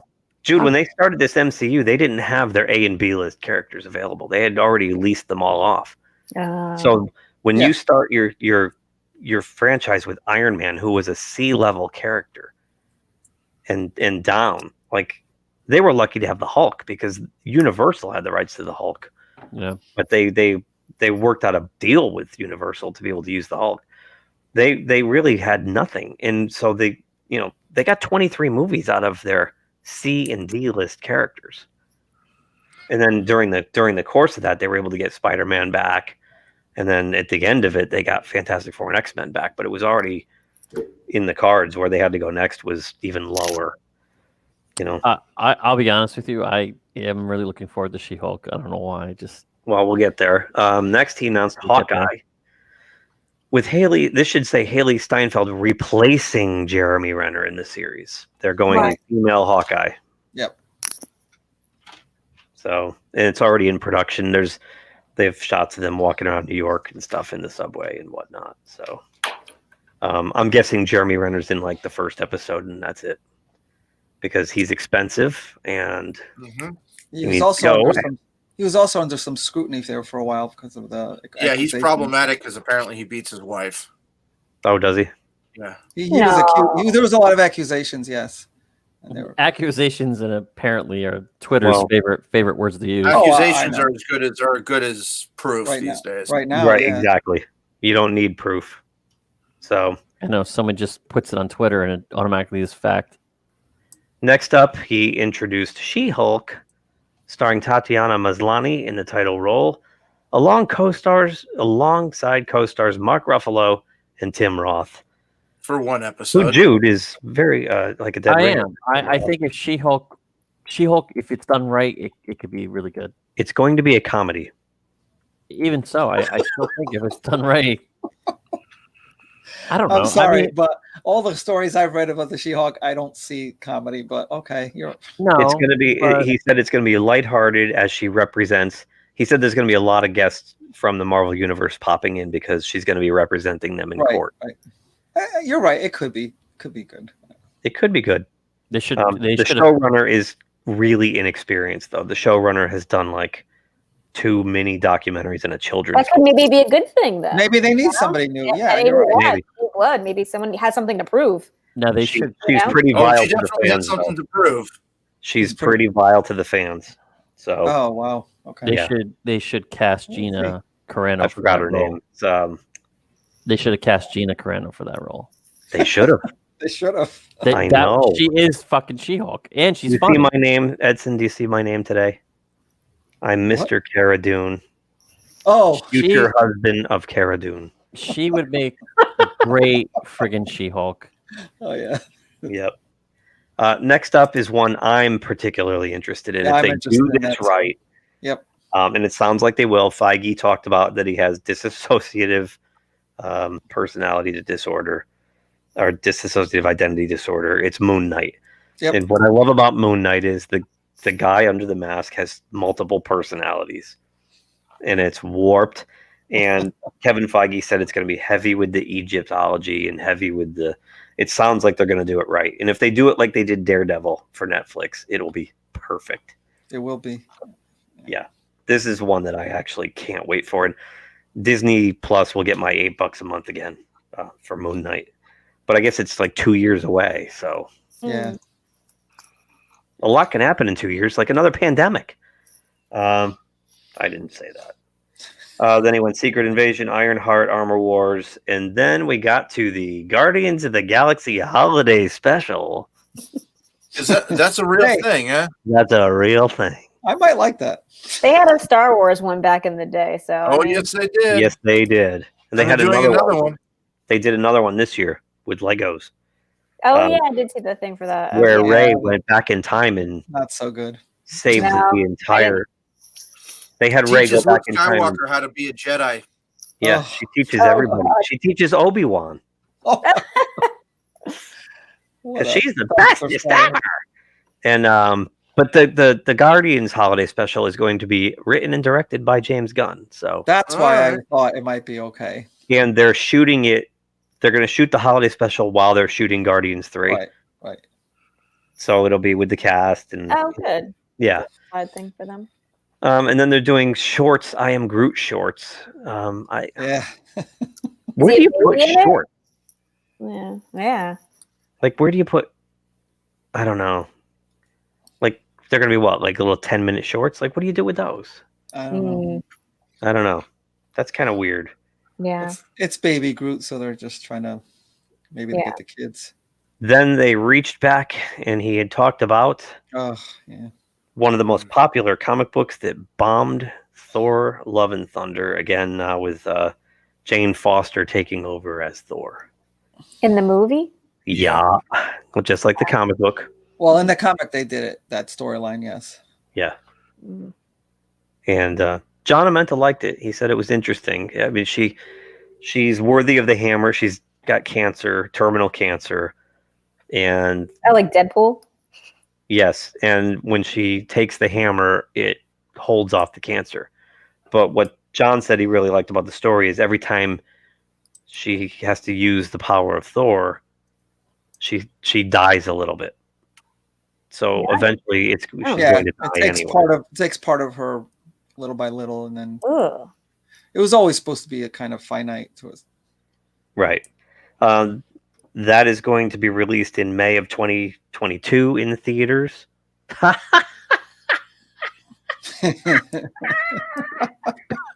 Like theaters will be around in 2022. And Christian No. Bale is going to be the villain. Christian Bale will be Gore the God Butcher.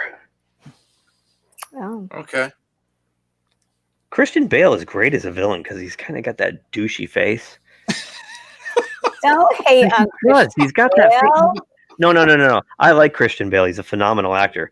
But the first movie I ever remember seeing him in, where he really caught my attention, was the remake of Shaft with Sam Jackson in the year Oh, 2000. God. That And American he was Psycho. the bad guy in that. And you just wanted to kill him. You were like, oh, he's such a douchebag. He's got that shitty. And yeah, he's going to be Yeah. a great villain. He's going to be a great villain. Yeah. Then they talk about Blade, which could be awesome if it's as good as the old Blade. Not with Wesley Snipes, though. He's not coming back, which is kind of a bummer. But I'm sure they'll cameo him somebody somewhere good. in there. Yeah, they'll cameo. Then one of the surprises, I was shocked to hear this one, and I hope they're going to go through with it. Ant-Man 3. Ant-Man and the Wasp: Quantumania. Quantumania, and it's written and directed by Peyton Reed, who did the first two, and they're going to introduce Kang the Conqueror. And Kang the Conqueror is one of my favorite villains in the Marvel Universe. Hopefully they do it right. Because another one of my favorite characters in the Marvel Universe was Baron Zemo. And this guy here was not happy with Baron Zemo. Yeah, no kidding. Like, that was not Baron Zemo. No. What the hell was that? So, if they do it like that, I'll be pissed. Next up, Black Panther 2. They are not going to recast T'Challa. Right. But we've had 5 guys playing Batman. How many guys playing Superman? Out of respect for... hey. Yeah. Out of Chad. I can see why, but I mean... And it's a continuation of a certain... like run of the Black Panther, that like using the Batmans as examples are totally different because there are total different little chunks or franchises of that. Exactly. That you know what I mean. So it's different. You're kind of continuing Plus, he is Black Panther to me. I don't think you can. Of course he is. Well, anybody who originates the role, it's like Sean Connery with James Bond, but yeah, Christopher Reeve is Superman, but we've Christopher had Reeve is 3 of Superman. them since then. It's been over 40 years. They can't get that right. Well, I also think it hurts more because he was such a young. He's 40. What was he? 43 years old. Yeah. 44 years old. Yeah. I mean, Jesus. But I don't know. They may do it like 10 years from now, but it's way too early now. Right. I think it's because it's in pre-production when he passed away. If it was, you're right, Edson. If there's a little more time, I went to see Tenet and I saw Denzel's kid up there, John David Washington, and I said, "Holy crap, this guy's the Black Panther." He's Denzel Washington's kid. He's Denzel's son. No, he's not. Yes, he is. The guy from Black Klansman. Yeah, John David He's Washington. really here. Yeah. I didn't know that. Look at that. And he's an ex-football player, so he's got the physique. He's short. I like him. He's good. He's only like 5'7". He's not tall, but like when I saw Tenet and he's got the beard and everything, I'm like, no, like here he is. Black Panther's right here. This guy. It's too soon. Yeah, it is. So I think so too. I agree. So what happened? They said Ryan Coogler is hard at work trying to come up with a new script because he was, they were pretty much ready to go to production with this thing. Sucks. So we'll see what they're going to do with that. And of course, now Shuri is on everyone's hit list. Letitia Wright. It'll pass. They hate her. They want her. They hate her. I'll get over and then the big announcement. Hey, that's not the big announcement. This was the big announcement. Why not? Why isn't this? Well, you totally skipped over Guardians of the Galaxy 3. Did I? Yeah. We talked about it a little bit. No. Guardians of the Galaxy 3. Look at the list. Oh yeah, Guardians of the Galaxy 3. Yeah. It's going to shoot at the same time they shoot the Christmas special. Well, and I think Thor should be in that, right? Like if they continue it from the end of Endgame, Thor goes off with them. So I'm hoping. Yeah, I don't think he's going to be in it for long. Chris Hemsworth and what's his name? Chris Pratt. Them together, hilarious. Like I totally agree with you. And Dave, don't forget Dave Bautista. The three of them. Yes, they're because hilarious. Dave Bautista's got that huge man crush on him.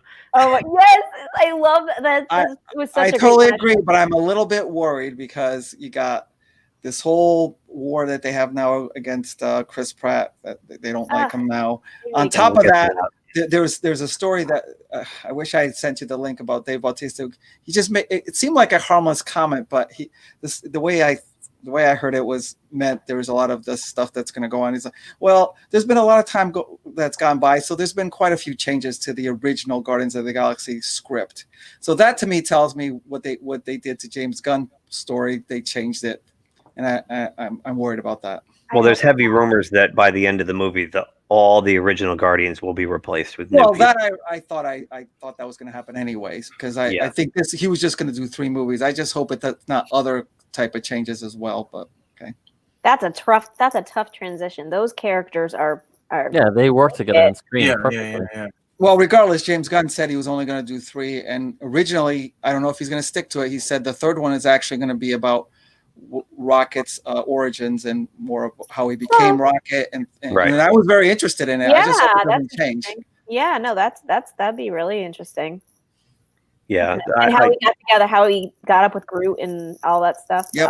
That'd be awesome. I would totally be into You know that. what's really funny too is he's also doing Suicide Squad now, which I really want to see because he's doing I do it. too. Yeah.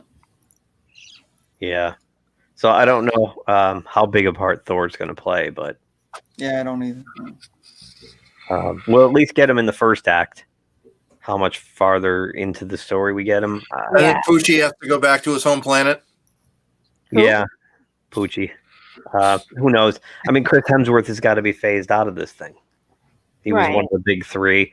He was supposed to be gone, but I think he's lobbied to stay around for a little longer. But he's super expensive, and they want to turn this whole thing over.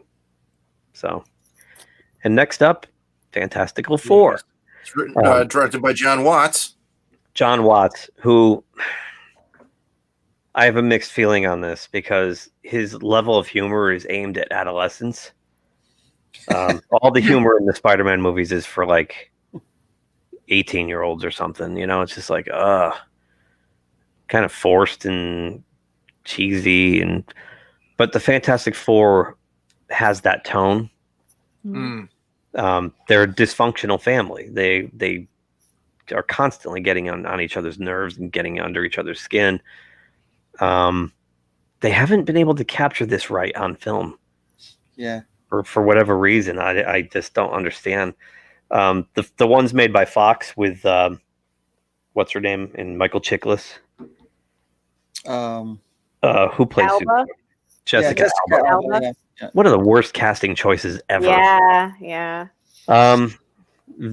The director Evans was in that too, right? Chris Evans was the It was Torch. actually a good choice. He played a good John. Yeah, he did. The director, Tim Story, clearly, if you watch the content on the Blu-rays and stuff, he clearly understands the Fantastic Four. But he couldn't get it to translate right. For whatever reason. I think part of that, I mean, Michael Chiklis was perfect to be the Thing. The rubber suit didn't work. Maybe, between his rubber suit, Jessica Alba's terrible acting, Ian Grunfeld's terrible acting, it just, for some reason, it just didn't work. It wasn't memorable at all. Yeah. No.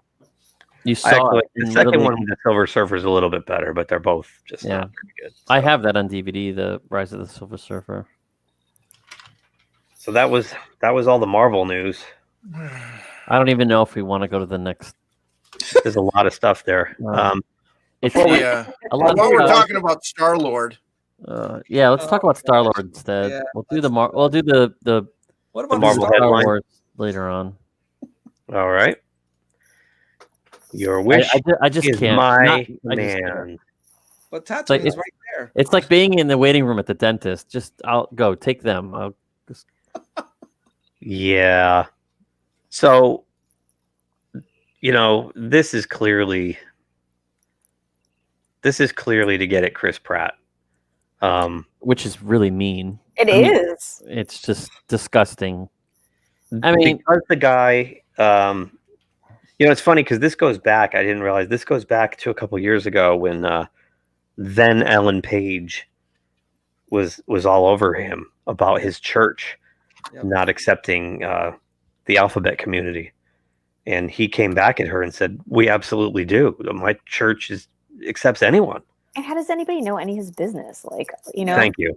He's a public figure, therefore we demand his business. Yeah, they don't know every aspect of his business. They just assume because he Yep, tends to assume. vote.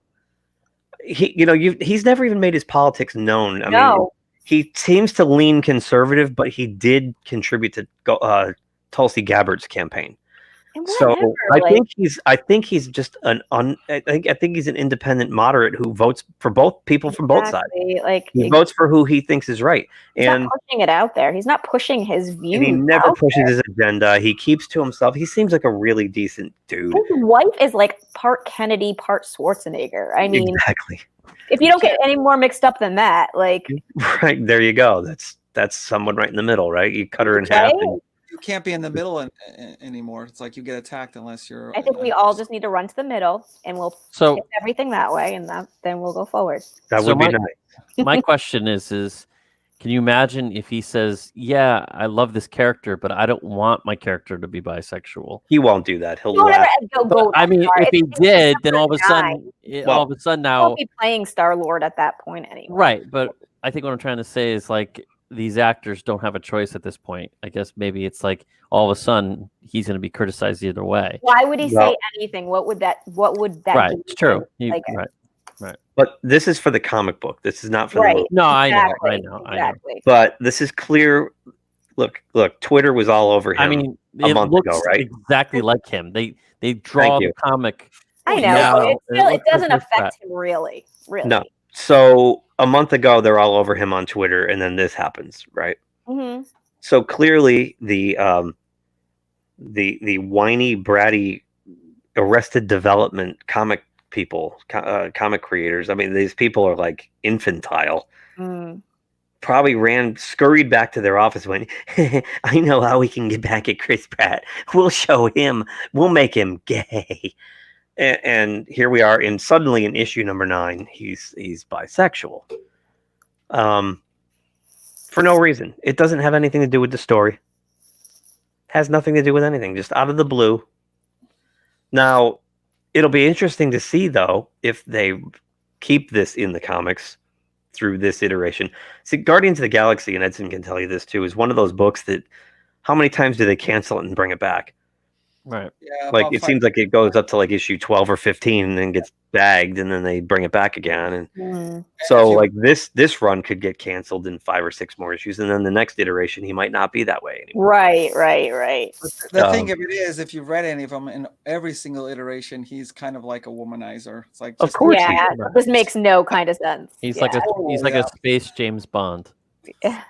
No, well, he's very aloof. You know, But yeah, he's not that slick. He's more of a comic. right. I was gonna say, he's not, you know, keep in mind that the origin of his character, he's a guy who had nothing to lose. Right, You know, like, right. he's always had that idea that he's just a space orphan. Mm. And that, you know, nobody really cares about him and no one loves him. And that's kind of why he's as rogue as he is, right? Right. I never read the comic. In fact, I wasn't interested in the comic till the movie came out, and then I kind of started going back and looking at issues. But it wasn't anything, you know. I read a few comics, and I was like, okay, this is not that good. So yeah, it's so anyway. I'm just wondering that if this does transition over the next year or two, if they will carry it into the film, which would be interesting too, because going back again to 2015 through 2017 at Marvel, when they gender and race swapped all their main characters while their movies were making billions, they weren't matching the book to what was on the screen, right? Yeah. So would this be the one time that they suddenly go, you know what? We have to match the book to the screen. Because you're right, Jude. Just look at that picture right there. Oh, Star they- yeah. Wars look like that. they model all the comics now after the actors. Exactly. Well, exactly. So probably. this just looks like God. I mean, Star-Lord in the comics, childish. Star-Lord in the comics has a helmet attached to his head, and it's got a star in front of it, like a blade. Well, he has something behind his ear. He pushes that, and it makes. No, but in the comic book, his outfit's completely different. It almost has like really? It almost looks like the rocket. What's that guy? The rocket guy? The Rocketeer. Rocketeer. He's got the Rocketeer outfit. Oh, it's not as slick. Yeah, it's And different. It's very different. Yep. He's not. Yeah, he's not like a hot shot, like like what Chris Pratt did. Right. Yeah. Well, same with Tony Stark. When all of a sudden they start writing Tony Stark much like Downey Jr.'s portrayal now. Oh, yeah. You open the book and it is him. Yeah. He is Iron Man at this point, no matter Right. what. On his tombstone, it's going to say, Tony Stark. Yep. So that's going to be interesting to watch. But poor Chris Pratt. I mean, I kind of feel bad for him. It's like, Doing all right. Someone woke up. He's very confident and good. I think What he's happened, Jude? he'll be all right. Someone woke up. Is it our pal Mojo? Oh, is our He was Oh. nipping at my feet. Was he really? Yeah, I'm bringing you up full screen. Mojo. Cute. There's a little buddy. Mojo. He just wants you to pick him up. He's got the genie body. He does not even care at all. No, he's awesome. He loves it. I know you smell like burnt nachos. Oh, get a big whiff of that. Wow. They have a distinct smell, and everybody's like, "Don't they smell gross?" And I'm like, "No, it smells like a burnt nacho." We cover everything here. Yeah. Nacho scented marmot. Vermin. Should name him. You should have named him Libre, Nacho. Libre. What did you call him, Keith? A marmot. Are you a marmot? He is. I actually have to put him in his cage because I'm afraid he's going to go to the bathroom in the house. Yeah, let's see that. That would be awesome. Get him live. You know what Kathleen Kennedy has to say about that? What could possibly go wrong?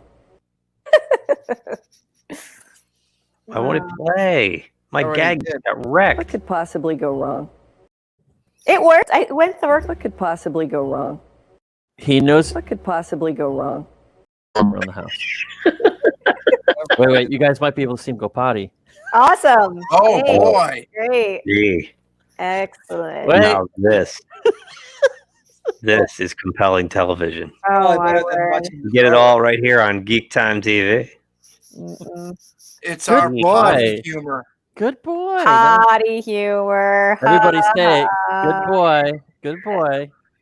Go on now, Get it Jesse. all out. Make your peeps and poops. Crap. Are you Oh, done my yet? word. Jeez, he doesn't usually take this long. Oh, my He's God. camera shy. We So- can't go while he can't go while we're watching. Oh, So, Kathleen All right. Kennedy is a trigger for him to go to the bathroom. All right, now you can come out and play. Come on. What the hell? Okay, now you can roam. Is it the really house. happening right now? Well, I won't let him roam the house if he doesn't go potty. TMI. There's too much sharing happening right now. So you know Yeah. what's funny is he wakes up and he knows immediately when I put him in there. He's like potty time, and then he gets to run around the house. Like right now, he's going nuts. Now he's going. He's going for the cat food. Okay, Excellent. let's go on. What were we All talking right. It's time for Lucasfilm. Oh, Well, let me- it's Jude's favorite part of the about? show. All right, hold on. I want to finish my beer after this. Hold on. hang on. I I got to need find a her beer. slide. Oh my gosh. Did you Where is it? did you put the graphic up, Keith? What graphic? The one I sent you earlier? I don't have it. You Oh. sent it to my phone. Just sent through email. Did you Was see that- it? That's it. Was that how great the Star Wars series were going to be? No. Oh, Here we go. Maybe I can dig it up. So this is what they threw out there. Again, it's the throw as much shite at the wall as you have, and we'll see what sticks.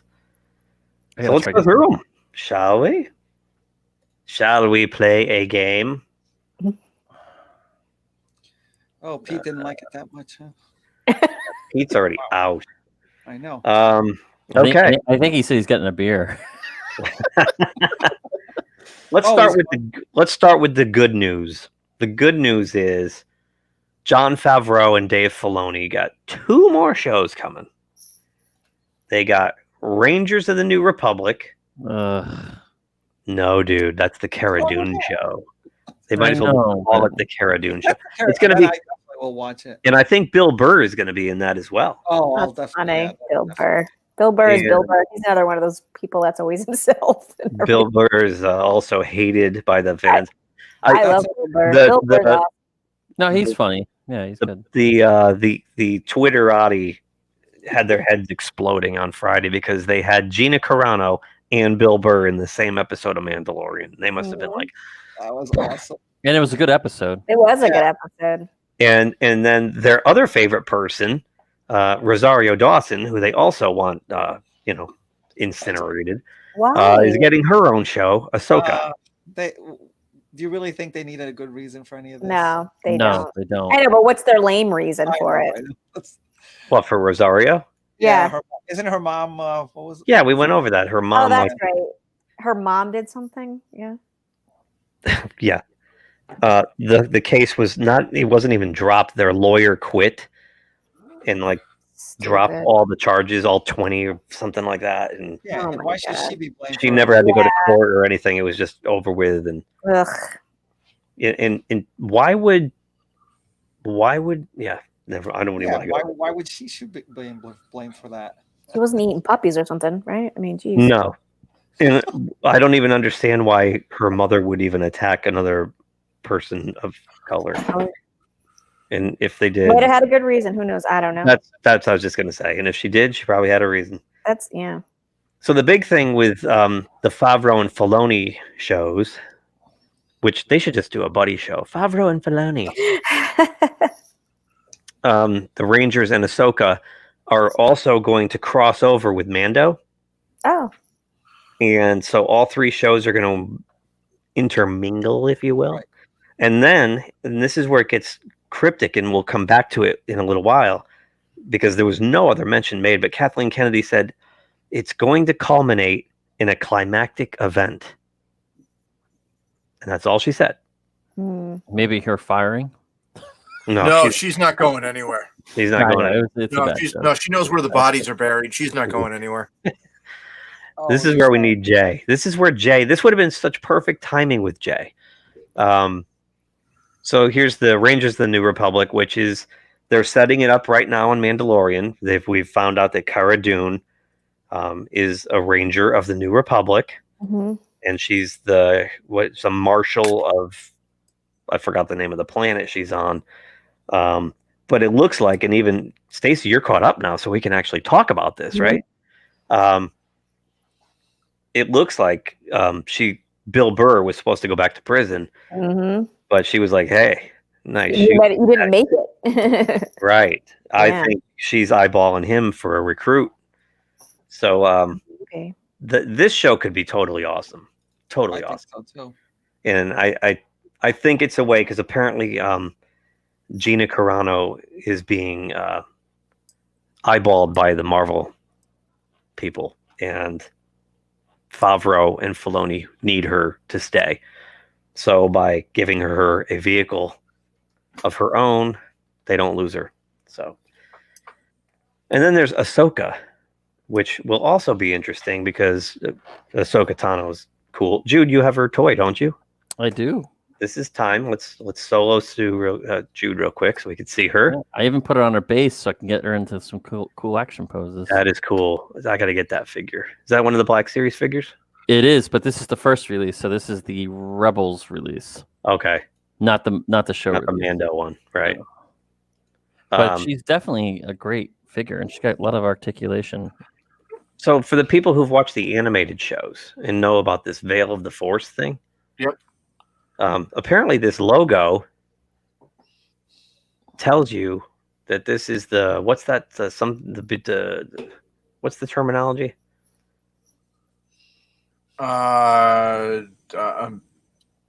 Anyway, sure. It's the reality between worlds or whatever. Oh, but the world between worlds. What's that?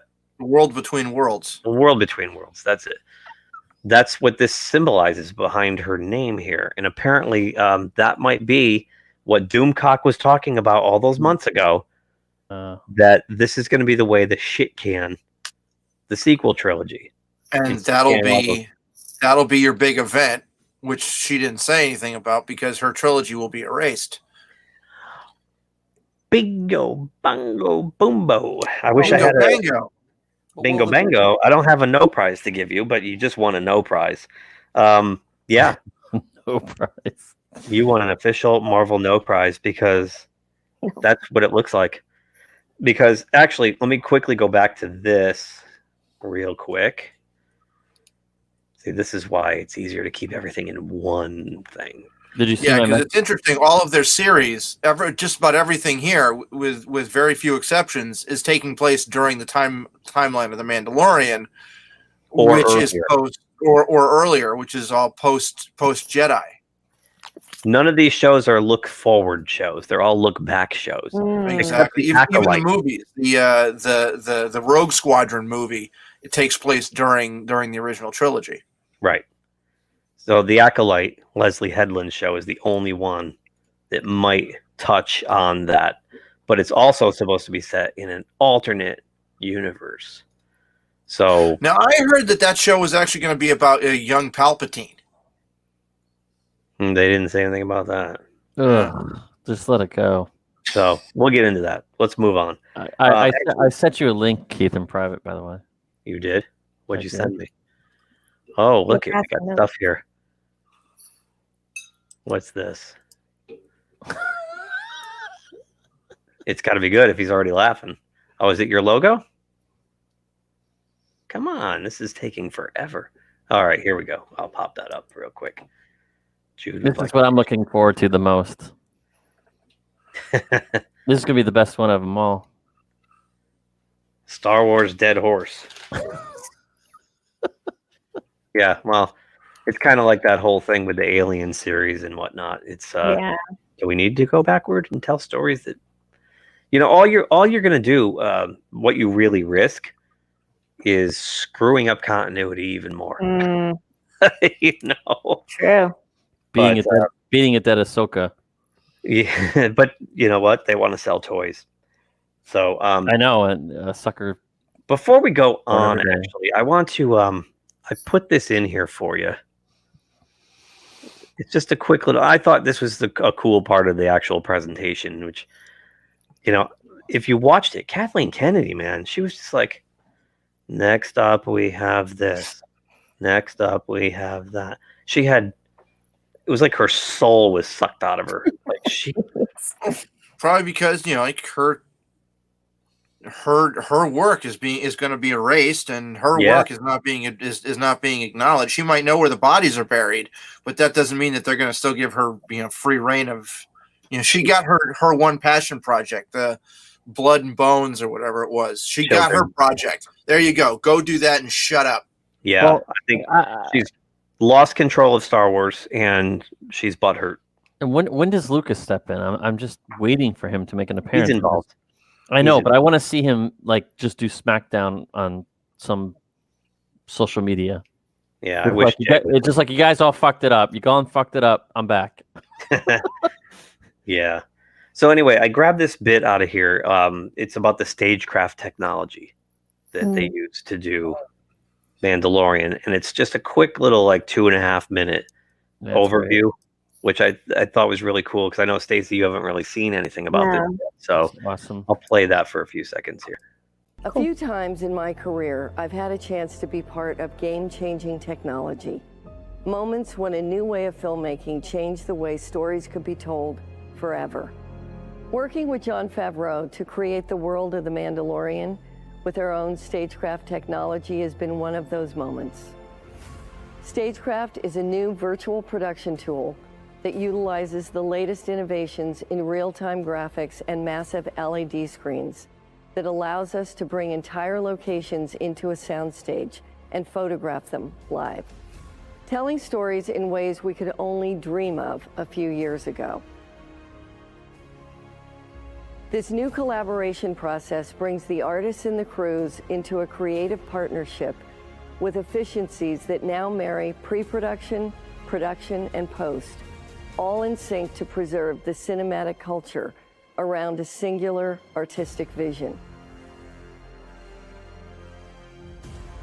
By eliminating unnecessary travel, a more controlled environment, and efficiencies with set design and special effects that allow for an in-camera visual experience, actors are immersed in those environments rather than having to imagine what they're seeing or reacting to. And ironically, the efficiency of stagecraft has allowed us to continue to work during this pandemic. On The Mandalorian Season 2, we expanded stagecraft's capabilities further and built an even larger volume. Additionally, we are building 3 more volumes right now in Los Angeles, London, and Australia, advancing the Disney-owned technology and building the studio of the future. That's awesome. Industrial that's and magic. Leave it to the guys at ILM to once again figure out a cooler way to do matte paintings. Yeah. And what's really It nice is, right? The actors can actually see where they are instead of just imagining it. And walking into things they have no clue what they're walking into. I don't equate it so much to a new green screen technique as I equate it to like old films of the 30s, 40s, 50s where you had matte paintings, right?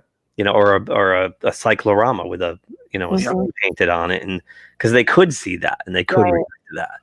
It's the same thing, only it moves with the camera in real time, and that's pretty cool. What I love about it too is that they could paint. We call it in the industry painting, but they can color correct and change the color of the environment to match the sets with that tablet, which is crazy. Right. For me, like I said, though, once I saw what they were doing, now when you look at these episodes, you can see where the wall is, where the action has to stop. But it's really cool. And it's a way to get, I mean, come on. I mean, Star Trek Discovery is the most expensive show on TV. They spend, what, $5 million an episode or something like that, Pete? On which show? I'm sorry. Star Trek Discovery. Oh God, yeah. It's the most expensive show on TV, and it's trash. Mandalorian probably can bring the whole season in for probably episode and a half budget of Discovery because of what they're doing here with all this virtual reality stuff. So very, very impressive. Do you ever think Discovery is actually going to get good? Are people anticipating it maybe getting better, or is it just total shit? No, it's total shit. It's total shit. So basically, it's a wet diaper, and it's never going to get any better. Oh, it's getting worse. It's getting worse. Yeah. When Robert Meyer Burnett starts going on rants about it, it's bad. So if it's so bad, how many seasons is it in now? It's in its third season or second? Third, and they just announced the fourth. I mean, if it's so bad, claimed to have a fourth season on its way, but I'll believe it when I see it. And Pike's in it, right? Is this the?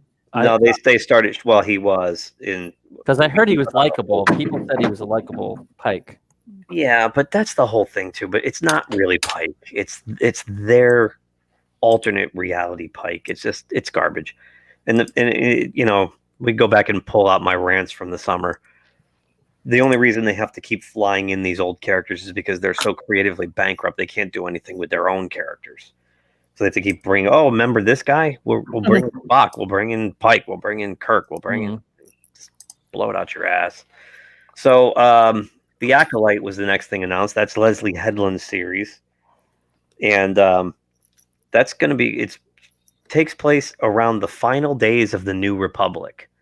So that's where I can see, okay, that's the one series that kind of points toward The Force Awakens. Kind of. It's the fall of the New Republic. But if it's supposed to be in an alternate universe, that puts the sequels in the alternate universe, and that means they are no longer canon. That's right. So, good, because those were hot garbage. They're doing a Lando series, and this one...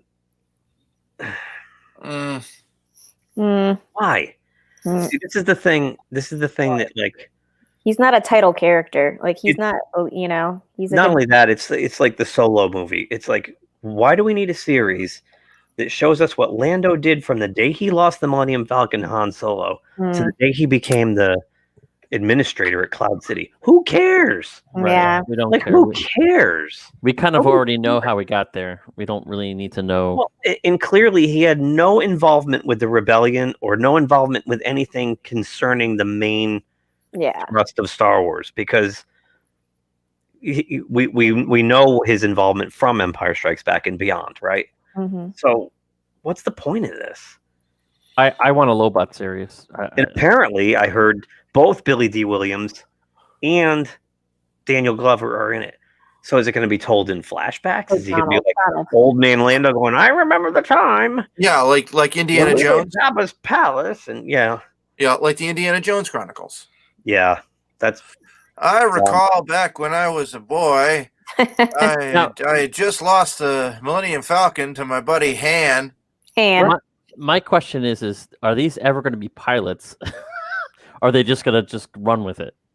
Well, that's the thing. Some of these will never get made. I mean, again, this is the... I mean, there might be a pilot for it, but if it's shit... They took a handful of shit, right? They scooped up all the shit they had and they threw it at the wall. Now they're watching what sticks and what slides down and falls off. I mean, do they do pilots anymore? Did we bring this They up do before? sizzles. They do sizzle reels, which is 7 to 10 minute proof of concept.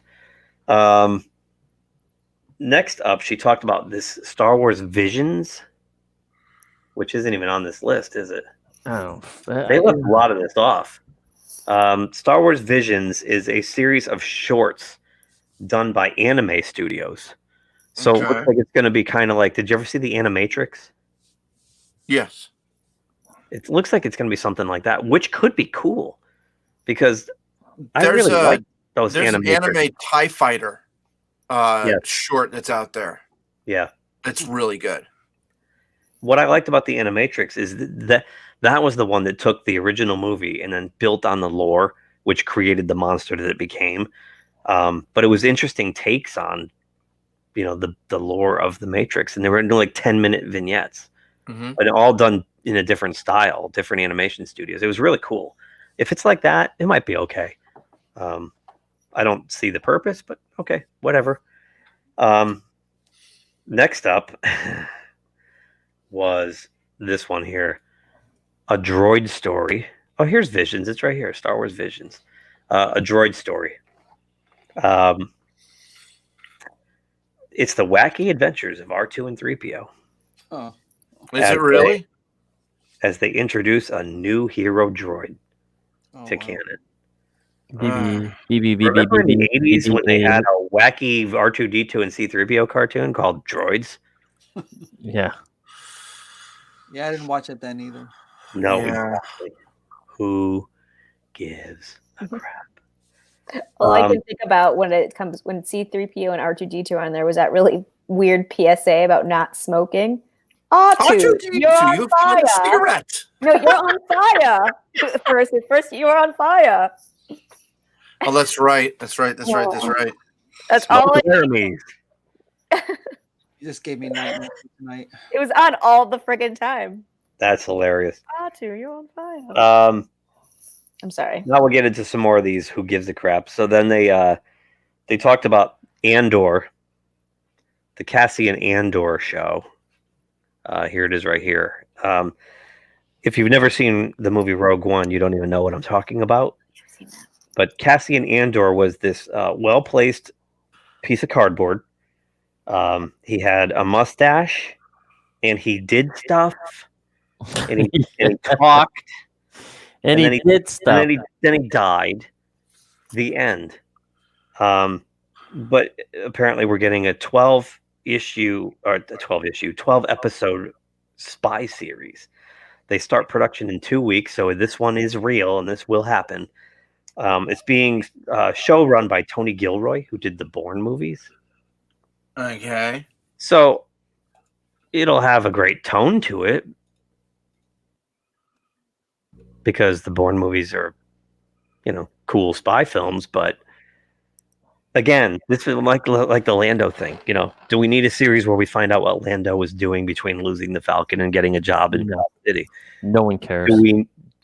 Do we need a series based on a guy? No, we don't. Whose only involvement was one incident in this whole Star Wars thing where he stole the Death Star plans, or helped steal the Death Star plans. Do we need a whole series with his backstory? Actually, he's the one who designed the Death Star. No, he's not. No, he's the guy who. No, he's the guy in the Han Solo. You're right. He's the big right, droid right. buddy. You're right. I'm sorry. I'm getting so confused. You're right. He's the mercenary that no He's one the gives a shit mercenary about. that was going to kill what's-her-face's father who designed. Yes, he was going to kill the guy that designed the right. Death Star. So why do we need a 12-episode series going into his backstory? He wasn't a likable character. He's not even an interesting character. No. Exactly. I don't understand that. They should do a show based on the blind guy and the guy with the heavy gun. Thank you. Or how about moving the series forward? Right. That's what I want to see. While we're on the subject of going backward in time, also up Obi-Wan Kenobi. Please don't. Now here's the upside. There's a couple upsides to the Obi-Wan. There's three that I see. Okay. First, Ewan McGregor. Yep. That was major upside. Mhm. Second, Hayden Christensen back as Darth Vader. Another up. Third, it's an event series, so it's one season and done. Yep, that's it. I'm Obi-Wan out. I'm sorry. I'm not. Because it's not ongoing, this is going to be a one-time event series. I think it'll be fun. The only thing I am worried about is if these two fight each other too much, it will cheapen the lightsaber duel in A New Hope. Yes. Right. Because that was supposed to be these two guys not seeing each other for decades, right? So if this Obi-Wan series is full of Anakin versus Obi-Wan fights, it will devalue everything from A New Hope. I mean, they've already done this. Why they need to revisit it? Because it's cash money, dude. Because people would I'm rather actually see looking forward- Obi-Wan than a Rey series. Yeah, what would you rather have? None of the Rey or Obi-Wan. Dameron? They paid $7 billion for this thing. There's no way in creation they're going to Let's let it go to ride. the other side of the Outer Rim. No. Pete's exactly right. They paid $4 billion to acquire this property. They're going to suck it dry. And they tried and failed with their own characters. They tried and failed with something new. Didn't work. It's clear when they announce all this stuff, they're going backward in time on all of them, that they know what pays the bills. So, Yeah, it's called show business for a reason, and they are going to get their money back come hell or high water, because God knows they haven't been able to do it now. right. I think this has promise. This is something I would probably watch. They start production in March, and it's being directed by Deborah Chow, who did a lot of the Mandalorian episodes in season 1. I mean, at least with this one, there was about 40 years in between Ewan's McGregor's Obi-Wan and the New Hope. I mean, that's a lot of time. You could explore. Yeah, but he kind of exiled himself on Yes. Tatooine, Well, and then that was it, right? No, but he didn't just sit there for 40 years. He had to do something. I mean, you would think that he'd made him do some kind of interesting stuff in between. It's a one-thing event, like you said. So. Yeah, I'm guessing it'll be between 6 and 8 episodes, probably tops. Especially Here we are back on Tatooine. He's not. We'll be on Mustafar a lot too with this guy. So It could be in flashbacks, or it could be in hallucinations. Yeah, I think we're going to get. Because why bring back Hayden Christensen if you're not going to show his face? Exactly. Because they just put. The name is escaping me, but the guy who plays Godzilla, I think, is the guy in the Darth Vader suit. So it's just bring him in there. Right. So it'll be hallucinations. I bet you. It'll be a lot of it. Might it might go back to Sith, Revenge of the Sith kind of time. Yeah. As he was turning, who knows? But either way, to me it's got promise. And again, my favorite part is that it's not going to be ongoing. Right. They're going to tell us. They're going to tell one simple story and get out. That's the way to go. So, and then there was the Bad Batch, which is an animated series. It's Commandos of Clone Force 99. It's basically a sequel to the Clone Wars series. Yeah, basically they did a couple of Bad Batch episodes. They did at least one character arc. Basically, they have desirable flaws. One of them is really dumb, but he's strong as an ox. Another one's weak as hell, but he's really good with code. So it's basically Star Wars, the A-Team. B-Team, or B or the C-Team, but yeah. Yeah, it's so basically, I guess that this happens after. I don't want to fly on a spaceship. I can't fly on a spaceship. Yeah, so this happens after Order 66, and then they're trying to find their way in the galaxy. Having been former clones. It's basically, it is the A-Team. They are right. They're mercenaries. They don't succumb to Order 66, right? They have their own independent thought. Yeah, exactly. That would be great if it is one of them has all the chains. One's smoking a cigar. One's got a cigar. Their ship looks like a van. That would be perfect.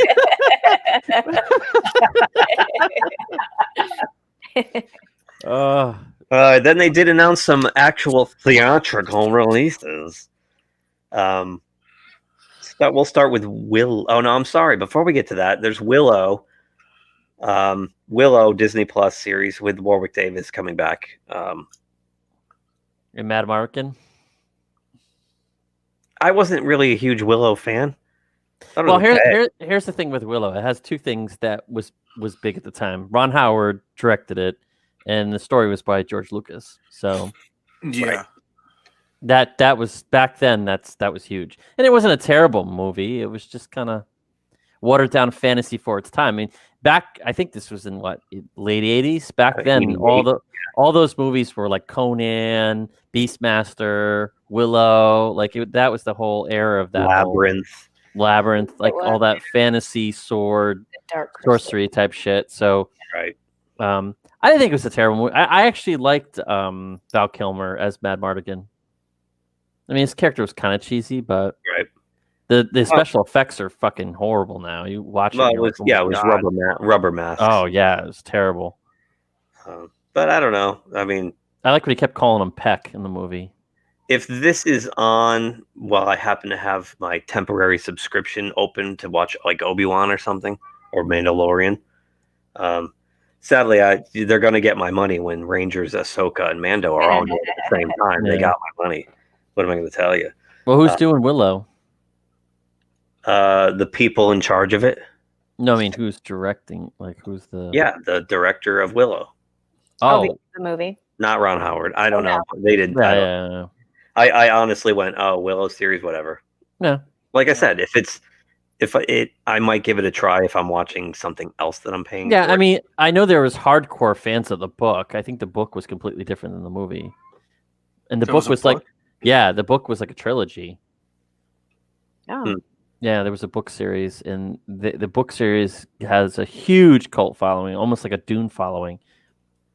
There, obviously people prefer the book more than the movie, but. Right.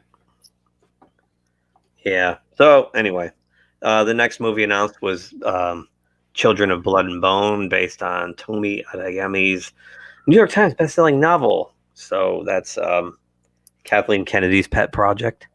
Yep. So that's the one she got. All right, fine. We'll let you stay. Here's your project. Now shut up and stay away from Star Wars. Yeah. And I think it was more like, I want to make this. Okay, you can make that, but you're not touching Star Wars anymore. They clearly understand that The Mandalorian is the only thing saving their arse right now with Star Wars. So, oh yeah, they knew that. She had her shot. And you know what? You know what's not mentioned in any of these announcements? The Rian Johnson trilogy that she put. Right. The guy lost. He didn't just lose a movie. He lost 3 movies. So that's the residual fallout from The Last Jedi. When did she announce he was making a trilogy? Last year or the year before? 2018, wasn't it? Yeah. It was right around the height of the Last Jedi sucks fandom menace thing. Yep. And she was just like, oh, you don't like The Last Jedi? How do you like this? I'm letting him do 3 more of his own movies. And yeah, so go on. So bye-bye, Rian Johnson. And remember, Yoda had more of a connection with Luke than Anakin Skywalker did. Just remember that, Rian Johnson. That's why you don't have any more Star Wars projects. Douchebag. So this is being co-produced with 20th Century Studios. This thing she's doing? Sure. I'm reading it. I don't know. Sure. Yeah, we'll go with that. Who cares? Right.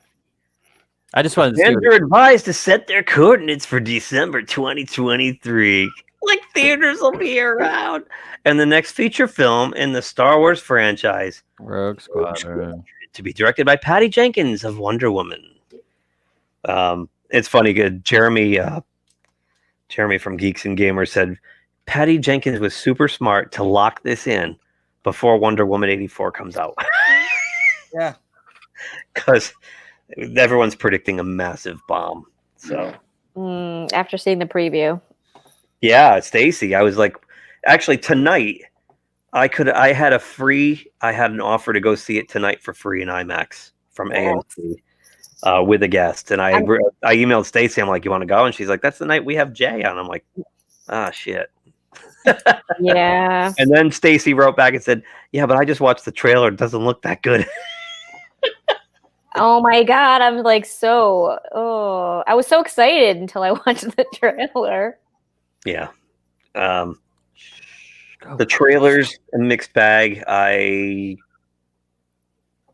going to hold out hope that it's not totally awful, but I don't think it's going to be anywhere near as good as the first one. Yeah, the first one was so good. I just watched it again. I love that. Yeah. Really. Yeah. And I think the biggest thing it looks like in this one is they're caught up in the 80s, being in the goofy 80s. Let's be goofy. I mean, I can kind of get over that part. It's the bad guy. And I love Kristen Wiig. I love her. But like Cheetah. it's the whole story, like I love the you persevere and you become this powerful whatever, but you have, things aren't going your way, so you blame someone else for not going away and you see them doing well. So you get all strong to beat them, not just to be good, like not to be better or whatever. It's just that is a visual representation of the Twitterverse. It's so done. You're like, oh, wah, my life's hard. I'm plain. No one looks at me. I'm gonna get tough and then I'm gonna beat you. Like, it's so. All right, I'm gonna solo you right now, so you can just go on a rant. No, I'm not going on a rant. I'm done. It's just so.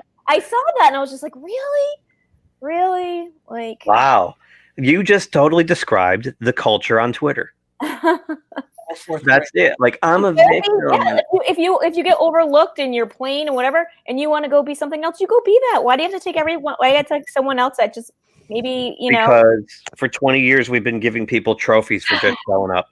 It's just boggles. It's just and now when they don't get their trophy for just showing up, it's not fair. I know. And it's not fair. And instead of, like you said, taking personal responsibility and taking, what's the word I'm looking for?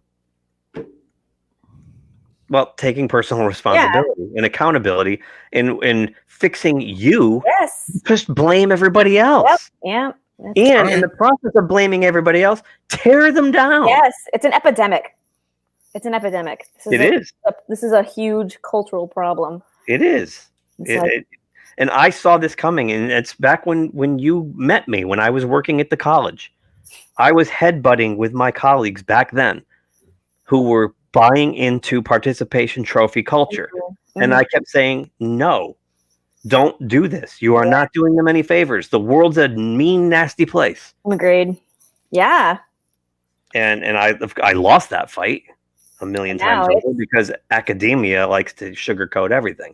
It's insane. Like we've been falling down this tunnel for a long time. Like 2 decades at least. Everyone, let's worry about everyone's like a soft individual. Let's not like offend anyone. And I just the other day rewatched the episode of South Park, that Mr. Hanky episode, which came out in 1997. And I forgot about this, where it's all about what we can't offend anyone because of the Christmas play. Oh, does the star offend someone? If one person, I'm offended by that. No reason. I'm just offended. So like, it's like their school play was this weird spoken word kind of creepy thing because everyone's offended by everything and we can't do anything anymore. And it's like, I'm like, that was in 1997. Yeah. Well, tell me this wouldn't be the best ticket for president. Trey Parker, Matt Stone, 2024. They've been calling it, man, for and it would really be F your feelings. Yeah. No, seriously, wow, like hitch up your pants, hitch up your big boy or your big girl pants and stop blaming everybody else. Absolutely. Yeah. Take some personal, ownership to your own. Thank you. Oh yeah. I like go on about this all the time. Well, not to go off on a tangent or, say that I'm like a better person because I don't play victim or anything. But, when my mom remarried, I was 4 years old going on 5. And my stepdad was orphaned and he was also drafted into the Korean War. And from the time I was a little kid, he taught me personal responsibility and not to blame people and take responsibility for things you've done wrong, admit to when you're wrong and fix it.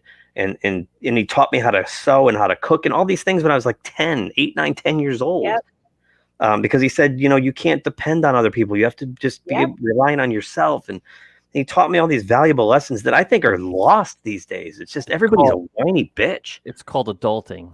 That's what it's called. Yeah, you're right. You're right. You have to grow up and take responsibility, and you have to change. if you sit and complain about something, then you're not changing your destiny. The only person that can change that is yourself. You can't As wait. we sit here for hours complaining every No, Tuesday. that's not to say that some stuff needs to be called out. Occasionally, there are things that do need to be called out and things that No, need no, to not be tolerated. There are those things, but when it's everything and nothing, there's no personal responsibility for anything. It's No, like, I mean, I don't have out of kids. control. I don't have kids, but I'm assuming that if you watch your kid play baseball and he's doing something and it's not working out, you're going to say, hey, listen, let's try this, you know? Like, you're going to want to work with kids. You're not just going to make excuses, right? Like, don't you push your kids to be better? You don't make excuses for them. Say, oh, the reason why you're not good is because it's everybody else. Believe it or not, in this day and age, if you push your kid and it's observed by others, you could actually get in some well, shit. there are extremes too, where There's extremes, some right? parents have gone out of control and like.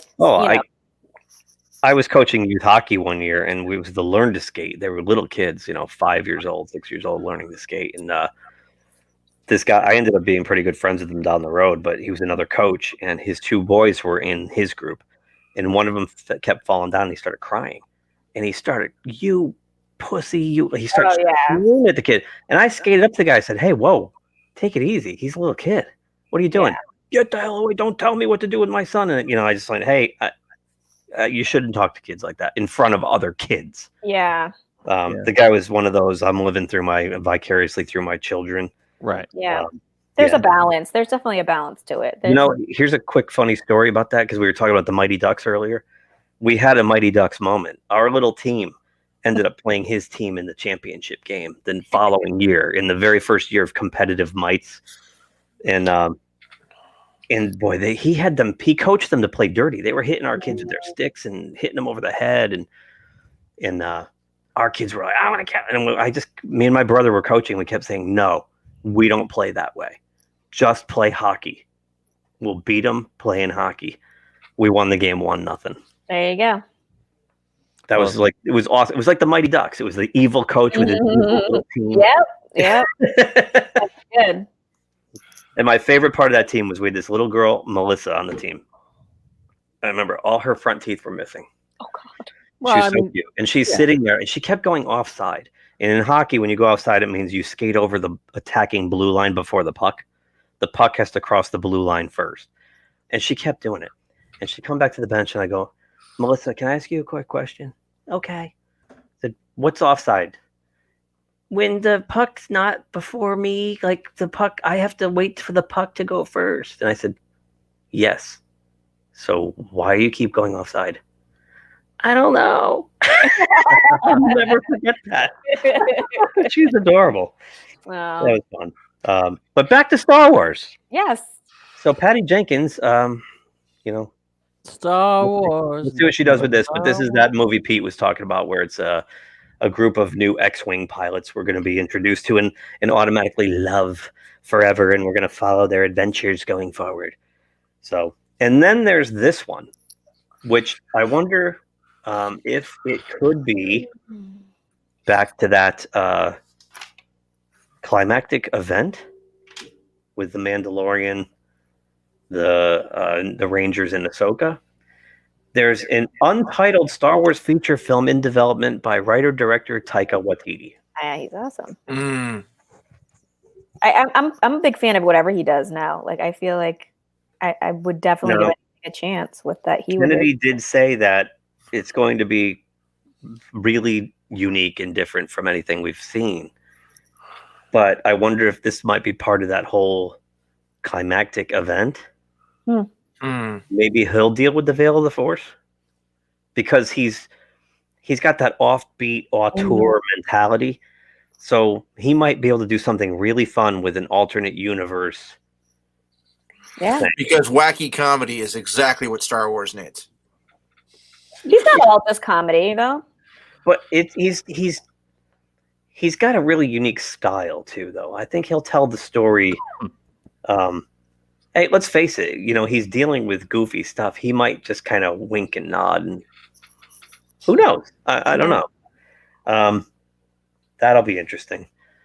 Just food for thought because they wouldn't say anything about it. It doesn't even have a name or any kind of concept. It's just that she basically said he's off developing it on his own, and whatever he does is what's going to happen. The funniest part is movie theater. Not the funniest part is movie. Oh, let's not forget, of course, the next installment of Indiana Jones. I was just going there. Just going there. Well, they're teasing Indy 5. I don't know if you guys heard about that. Well, that's what they announced. What we just said. Oh, I thought this was going to be a series. No. It's I thought this was going to be a spin-off series. No, it's Indiana Jones 5, directed by James Mangold. So Right. James Mangold is the perfect guy to do it, I think. For those of you who don't know what James Mangold's done in the past, he's done films like Copland, 310 to Yuma, Ford versus Ferrari, All right. Yeah, that's a good one. Logan. So he's a really good filmmaker, and he starts shooting this spring for a July 2022 theater release. Or so they say. So why don't they just call it Indy 5 instead of the next installment? Well, because they got to give it a cool name. All the Indiana Jones films have a cool subtitle. It's, Indiana Jones and the Temple of Doom, Indiana Jones and the Last Crusade, Indiana Jones and the Shitty Skull thing. I recently tried to get through that movie, and it's bad. The bug scene is the most ridiculous thing in the world. It's bad. Stupid. I tell you, if I didn't have, I think it took like 7 beers to choke that movie down, and if I didn't have a pause button, I would have murdered somebody. I actually paid good money to go see that movie in the theater. So, those of you who know me well know that Raiders is my favorite movie of all time, and in the summer of 1981, I saw it 14 consecutive weekends at Center Cinema. When that was coming out in 2008, I was so excited, and my new girlfriend at the time was here, and it was her birthday that weekend, and we were going to see it, and we were all excited. And I went to see it opening night, and she said she just watched me go from like to. Oh. And when it was over, all she did is she looked at me when it was over. I didn't say a word. She just went, "I'm so sorry." And I was like, they ruined Indiana Jones. How could you do this? Yeah, it's bad. It's not even an indie film, which is even the most depressing part. It's terrible. Yeah, it's bad. I mean, so, and part of it was he was 65 years old, and it was clear. I mean, he looked good standing still. He looked good in the outfit standing still, but the minute he started moving around, it was clear. It looked like he shit his pants or something. But it was just Tarzan swinging off ropes with with him, and bugs, and it was just so bad. It was like, oh, you didn't like the part where they drove the Jeep off the cliff into the tree, and then All right. I mean, I thought in Temple of Doom when they jumped out of the plane with the lifeboat, that was dumb, but yeah. They were like, "Hold my beer. We got dumb. You want dumb? We'll give you dumb." Yeah, David Kep, man. Yeah, right. And I know he's written some of the biggest blockbusters in history, but let's really tear Jurassic Park apart, shall we? He's also written Congo and things like that. So yeah, he's written more stinkers than he's written classics. Yep. And Jurassic Park gets its reputation for the 9.5 minutes of dinosaurs. I just wish. Well, in Spielberg's direction, Spielberg at the time was still Steven Spielberg. By the time he made Crystal Skull, he was Steven Cheeseburg. I just feel like I should go back in time and go to the movie theater and tell these people when they're watching Jurassic Park, enjoy it now. The future sucks. I read the book before I saw the movie. That's how weird. Yeah, I read the book. I read the book in like 2 days. I love the book. The book was amazing. It was a great book. I remember I saw the movie, and Pete and I were in college together when that came out, and I was like, "Oh, it was great." And Pete's like, "Yeah, no, you got to read the book. The book. It's not even close." Yeah. So yeah, it was amazing. Between Jurassic Park 1, 2, and 3, it took them 3 movies to tell one book. One book, right? Yeah. There's a couple. Still, that scene where the T-Rex attacks the 2 kids in the Jeep is still I remember seeing that in the theater, going, oh, I couldn't believe what I was watching. I couldn't believe it. As a kid who loved dinosaurs too, it was like to see real dinosaurs for the first time in my life. I remember the Peabody Museum in New Haven that year was jammed all summer long.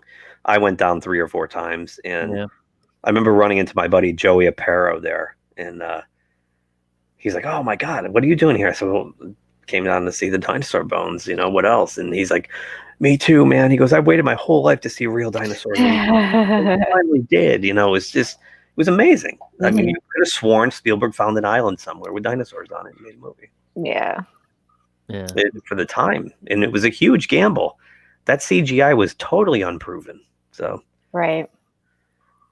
I mean, to that point, we had T2, which looked okay, but they weren't like realistic animals. You know, he was a liquid biomorph. And before that, we had The Abyss, and that was pretty much the extent of CGI to that point. So James Cameron. Yeah, so Jurassic Park just took it to a whole other level, and like Jude said, created the dark times. So Stacy sent this one over. Judd Apatow slams Judd for disrespectful HBO Max streaming deal. So he's another one joining this long list. And Zack Snyder last night also bashed them. Zack Snyder says now he wants the Snyder Cut released in theaters, all 4 hours of it. Wow. Good for him. Oh boy. You know, I'm starting to like Zack Snyder more and more every day. There's got to be some intermission during that. Yeah, that's a long time to sit. Yeah, 4 hours. No, they're going to put the Monty Python one in there. I mean, I could see them splitting it up in 2 movies, but that's ridiculous. People have been waiting for this forever. So, well, they were originally going to split it up into 2 movies. It was supposed to be Justice League Part 1 and 2. Right. They were. So Judd Apatow slammed Warner Brothers for the decision to put all 17 of its 2021 movies on HBO Max and in theaters on the same day. The move was announced earlier this month and will include films like Dune, The Matrix 4, Suicide Squad. All the films will remain on the platform for a month for U.S. subscribers. The decision followed Warner Brothers' move to have Wonder Woman 84 retain its Christmas Day release date. WB has been widely criticized for the decision, but there's a deeper controversy brewing. Many have decried the move as potentially devastating to an industry already in shambles after a disastrous 2020. Christopher Nolan, in particular, whose films call Warner Brothers home, had some harsh words for the studio. We covered that last week. Who cited the box office failure of Tenet as one of their primary reasons for making the decision. Mounting backlash has led to some entities vowing to challenge the move. The Directors Guild of America has requested a meeting with studio heads. More and more people have joined in speaking out against the decision now, including Apatow. The director whose film King Staten Island is one of the first movies to go straight to VOD during the pandemic recently spoke about the streaming deal in Variety's upcoming virtual FYC Fest. Apatow said it showed a stunning amount of disrespect to creators who work for Warner Brothers. He also cited his thankfulness for Universal, the studio behind The King of Staten Island, and the respectful conversation he had with them about moving his film to VOD is an example of how talk should have played out. This is interesting, this part It's of it. somewhat shocking that a studio for their entire slate could call what appears to be nobody. It's the type of disrespect that you hear about in the history of show business, but to do that to just every single person that you work with is really somewhat stunning. It creates a financial nightmare because most people are paid residuals. They're paid back end points. What they get out of it for years and years of hard work is usually based on the success of their films. And so now what does it mean to have a movie go straight to streaming? How do they decide what to pay you? Do you even have a contract that allows you to negotiate? Or is it really up to them at this point? It raises thousands of questions, which I'm sure are very complicated. Yeah. Boom. And that's what's going to happen. I mean, you're going to see all the guilds. Forget just the Directors Guild. You're going to see the Writers Guild, the Producers Guild. They're all going to lobby lawsuits against this. And you're going to have, actors are going to lawyer up. Directors are going to lawyer up. I mean, this is going to be a nightmare. And I have a feeling a lot of this is going to get retracted. A lot of this. Oh, absolutely. I hope so. Or they won't be able to put it on HBO Max without charging more money. Right now, they're putting these on HBO Max without changing any of the fees. It's basically free, right? So if they start getting hit with all these lawsuits, because Apatow brings up a great point, and this is what the guilds brought up late last week, is the residuals thing. Yeah. And a lot of these people, when all these movies that are done and are going to be released this year have contracts with residual clauses in them. Right. And this deal blows that up completely. Yep. So, yeah, I'm really happy that all these creators are coming back at this. Mm-hmm. Except for Patty Jenkins, because she got paid $10 million to shut up. Yeah. Which is really telling too. She's the only one. Right. Everybody else is like, you know what? Blow it out your ass. Yeah. And I like what Apatow did here too by saying, "Oh, thank God for Universal." In other words, go ahead. I don't need you, Warner Brothers. I don't need you. And that's the same thing with Christopher Nolan and Zack Snyder. All these people can go anywhere else they want to go. And I'm just surprised they didn't foresee this being this type of a problem. I don't know how they, got past Warner that. Brothers. Yeah. Well, it goes back to the article we read last week where they're talking about, these AT&T people have taken over Warner Brothers and never done any kind of outreach or homework on the industries they purchased, and they have no interest in the film industry. They don't care. It's a commodity to them. Yeah, but don't they have lawyers that they talk to? But if you don't understand how the business really works, they don't in their minds, they don't see a difference between putting it in the theater and putting it on TV for you. I don't think they see a big difference. The consumer still gets it. The way they see it is they're going direct to consumer now instead of going to a theater where they now have a third party involved. Now you have the exhibitor you've got to pay, right? The video on demand, though, seems like a more direct to people and a meaningful way to make money more so than just having a streaming service. Right. They got $20 out of you for The Invisible Man. Exactly. Ooh, $20 I get it back. But. This was so that they could get their streaming service off the ground by I know, I get that, but it doesn't make sense. No, I don't. I agree with you. I just think there's short-sighted thinking. Oh, let's do this so we can get it, so we can match up with Netflix or something like that. Right. Agreed. Which is exactly what they're trying to do, because the HBO Max's numbers are like comparable to like CBS All Access, which is terrible. So they're desperately trying to get content, exclusive content for HBO Max, which is precisely why they're doing it. Creating good shows like they did with Game of Thrones. They should be doing that instead of trying to collide worlds together that don't belong in the same stratosphere. Well, they clearly panicked when their launch of HBO Max landed with a thud. Yeah. So these are people. These are bean counters. Yeah. That are making the decisions. These are not creative people. These are not people who give two shits about any of the industries they own. Well, they're not going to have a lot of. They wouldn't let DC Comics do what they're doing. If they did, none of this would be happening. If they really cared about the art and the creative industries they own. Well, they're going to care when they don't have very many beans to count. Which is why they made this move, and the fact that they did it without telling anybody, like we saw last week, one of those articles. Exactly. It was either AMC or Cinemark said they had a 1 hour, like they were told an hour before the announcement. Yeah, they didn't even have a chance to have any input or anything. That's terrible. Yeah. And clearly, and it also goes back to the idea that Warner Brothers had just procured a new deal with theaters last year to give them 60% of ticket sales. So right now they're like, we have to fix HBO Max and let's get out of that shitty deal where they get 60% of the gate. They're trying to kill two birds with one stone. They have no idea what they just did. And let's face it, Hollywood is the mob.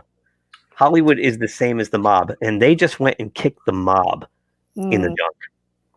You don't kick the mob in the junk. They will come for you. Hollywood is bigger than one studio. I think these people they don't know what they did. Yeah, they'll find out soon enough. I hope so.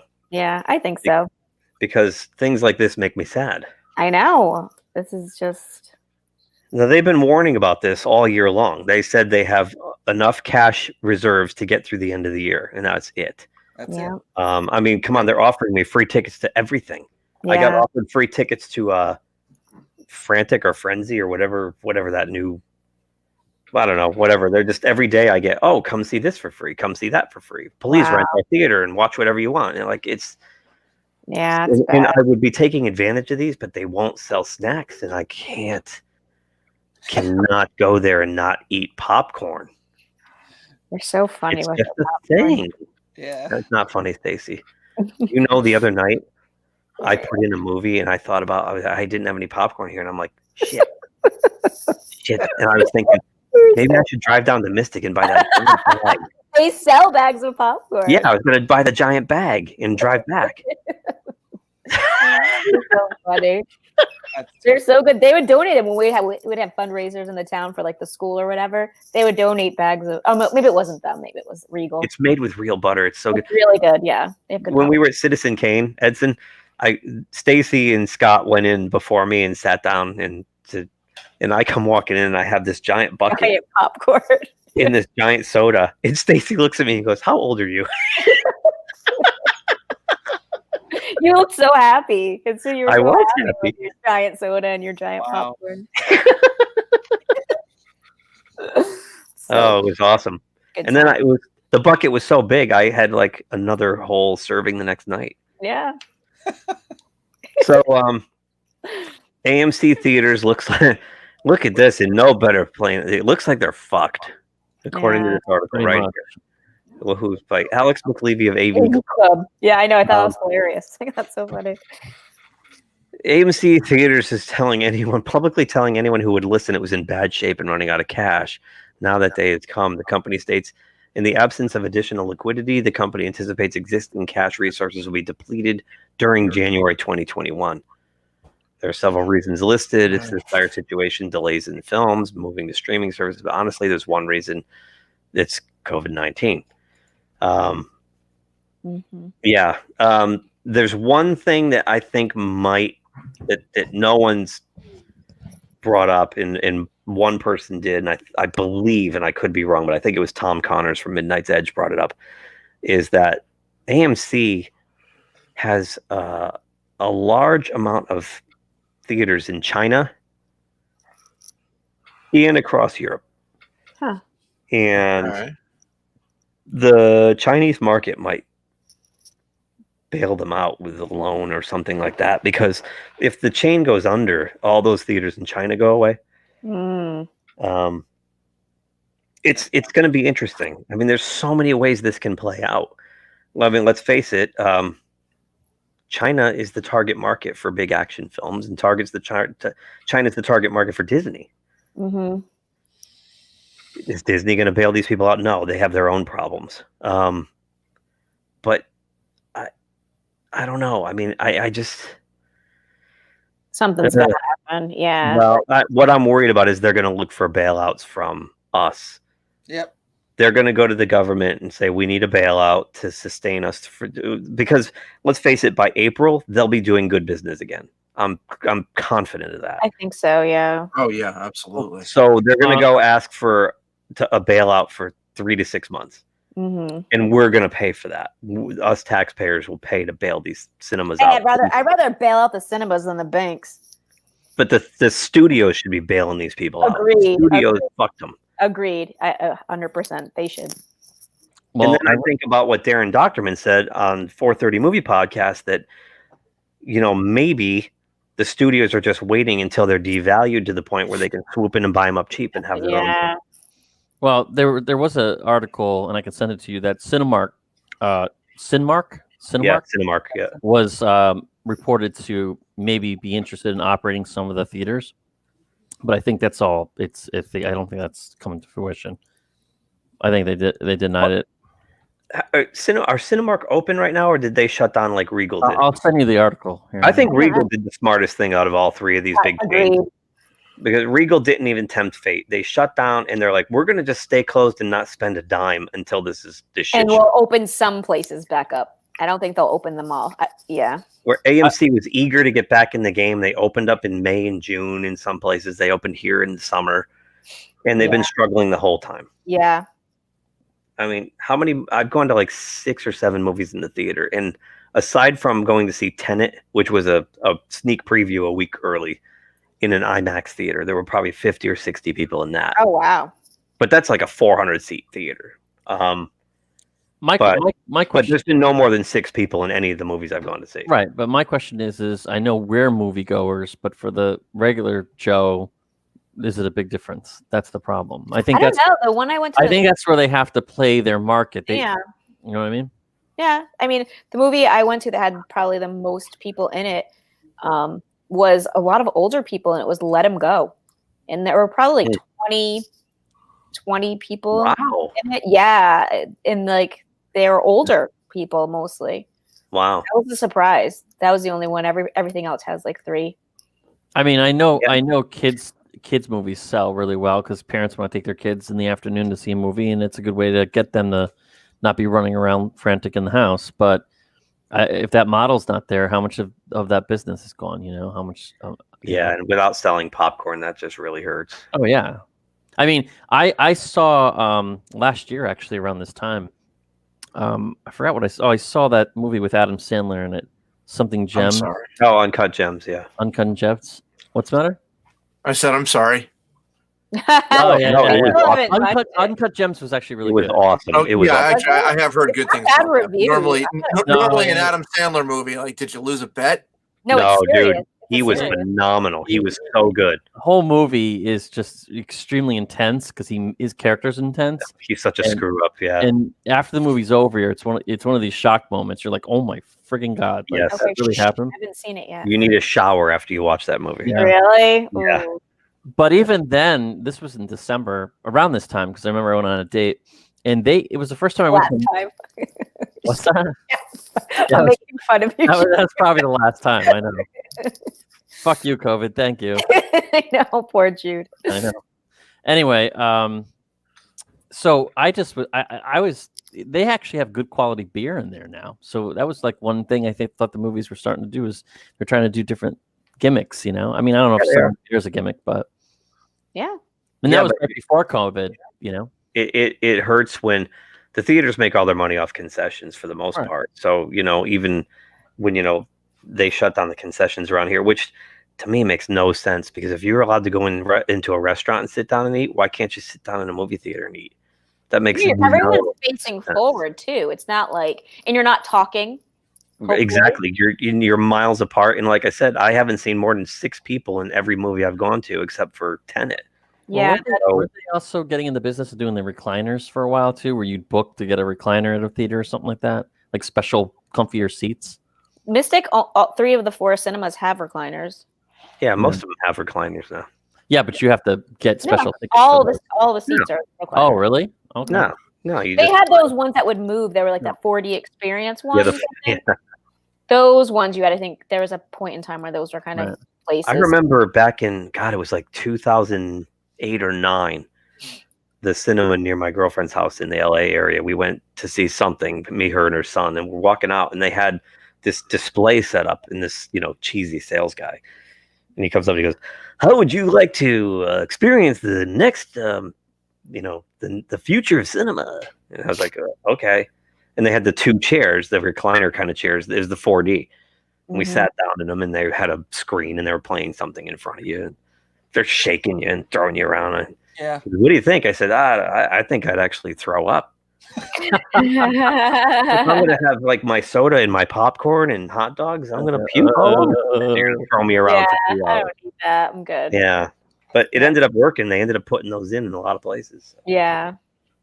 But I mean, I think they were beforehand. They were just trying different things. I mean, that was the first time I had a beer in a movie theater, which and it wasn't a cheap beer. I think it was like a Blue Moon I got, which is, you know, it's not like Budweiser or Bud Light, you know. Yeah. To me, one of the greatest innovations I think in the last couple of years has been the Dolby Cinema, and AMC's got a couple of those, and you know, in every single one they have a couple Dolby Cinemas, or if, at least one, and that is amazing. That's an amazing experience. The color, the dynamic range in the pictures did much better, and the sound.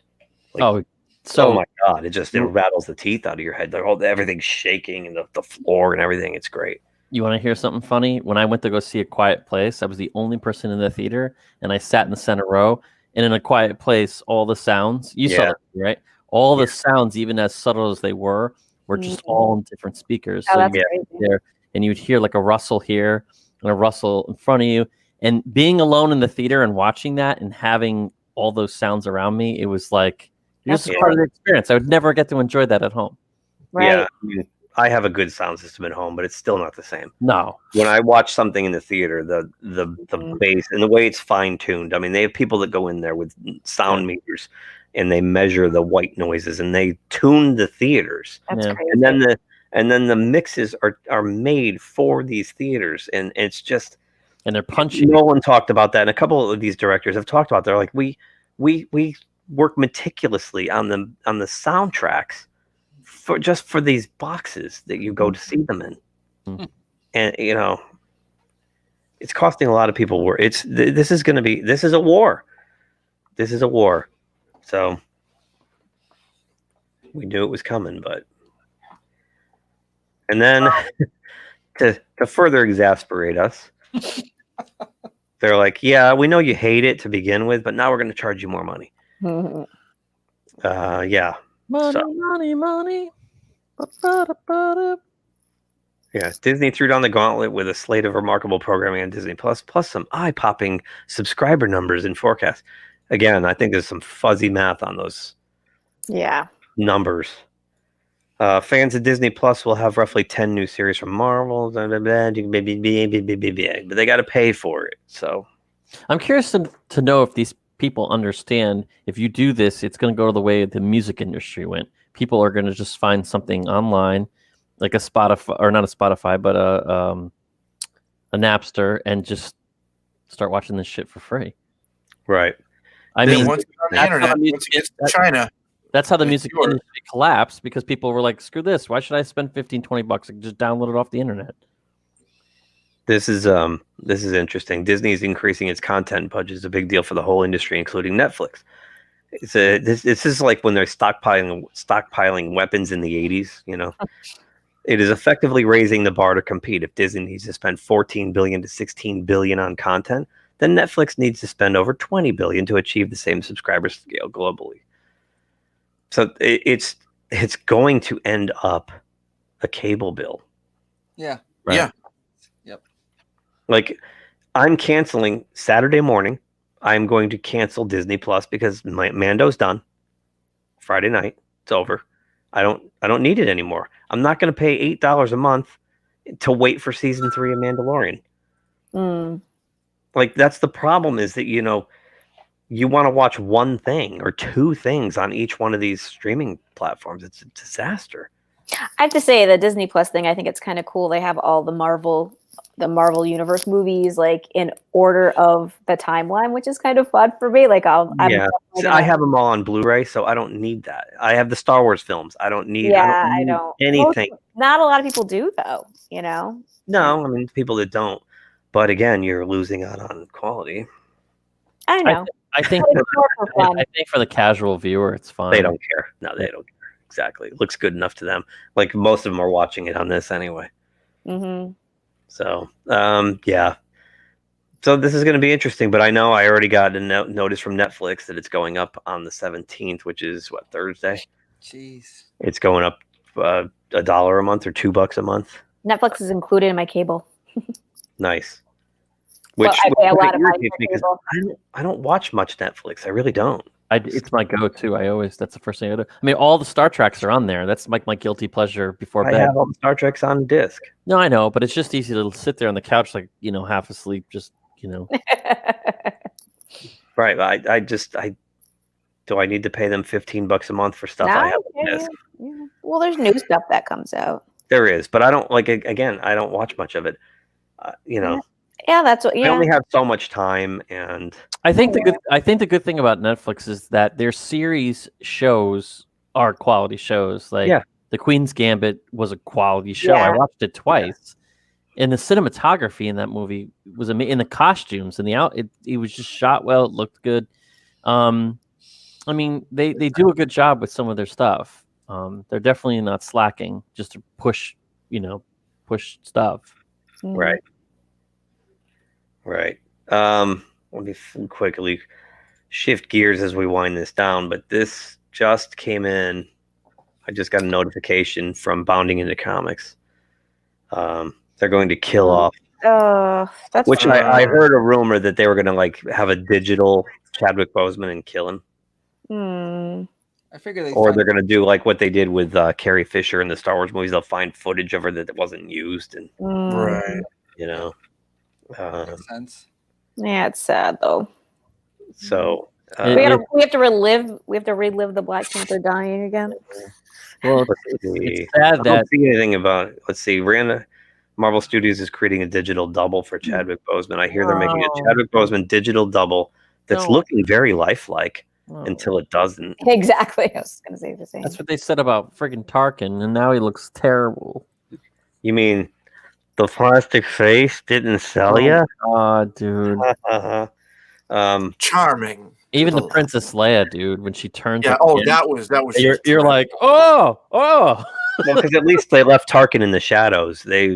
She was all brightly all lit. white, and she's like, Yeah. "Eh," you're like, oh. Like So the her current whole plan face- is that he'll die in a battle in the beginning of the film, and Shuri becomes the new Black Panther. Why don't they just mention it like they used to do before this shit?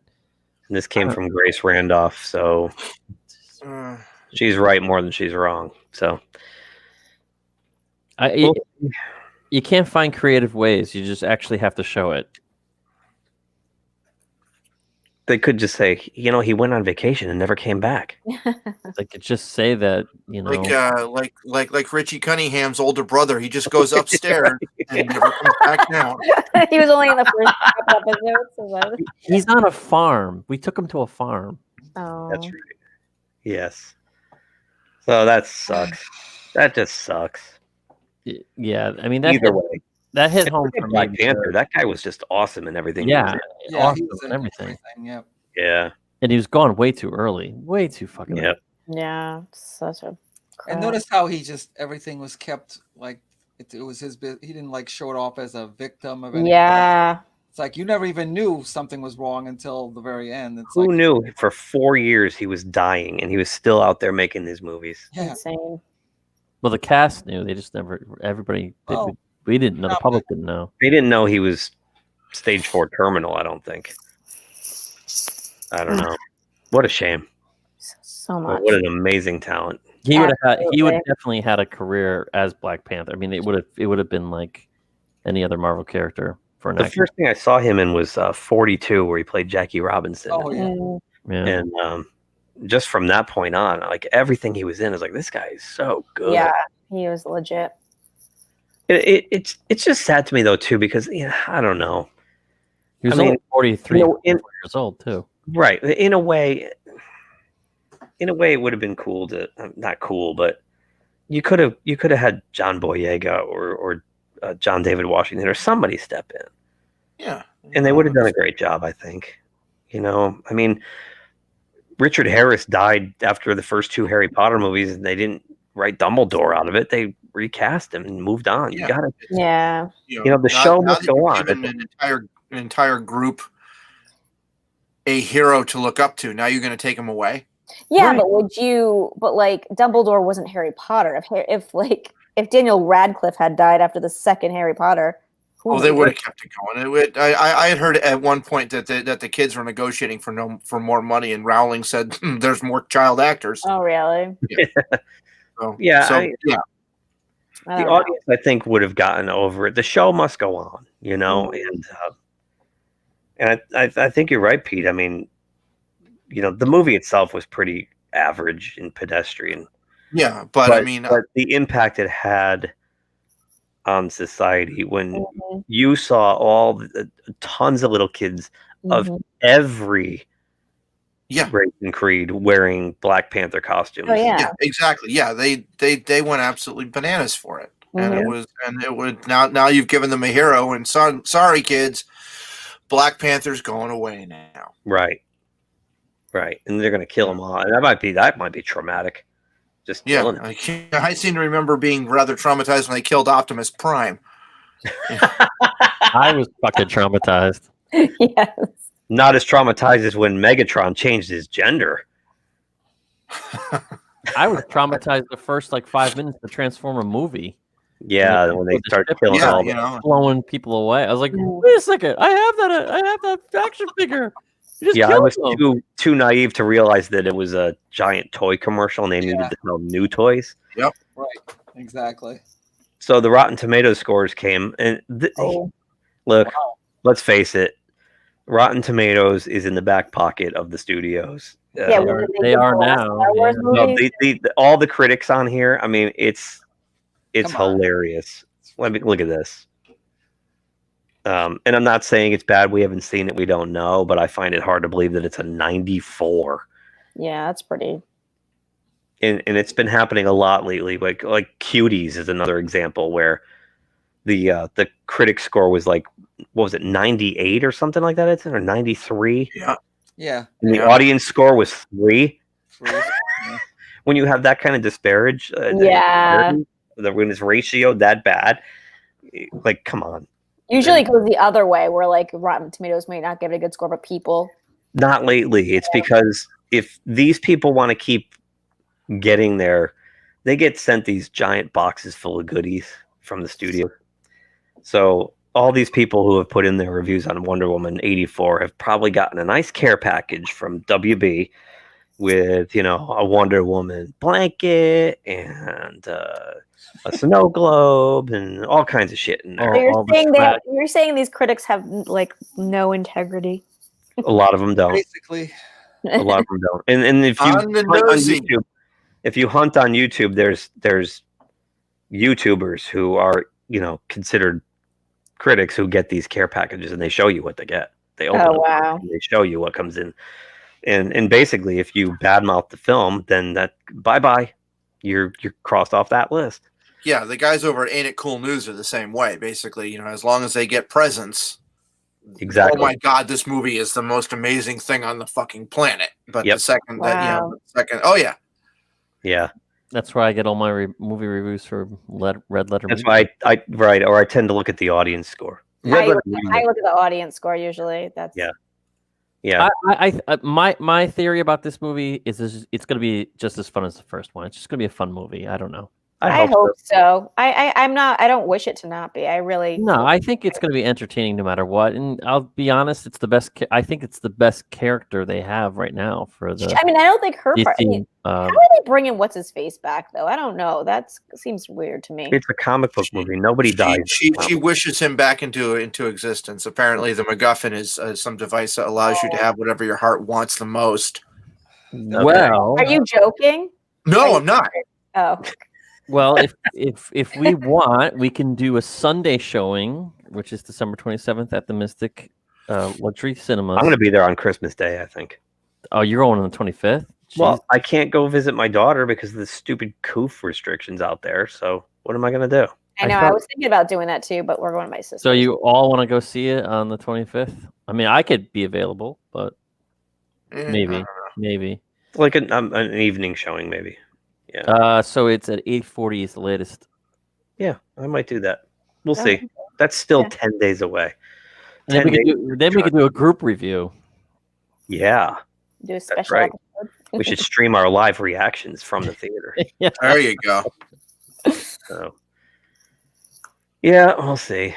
Anyway, Pete said one last thing. Okay. Well, what you got? I gotta wait. Hold on. I gotta put the audio button on. Wait. Okay. I know what he's gonna do. That's it. Oh, that's for you, Stacy.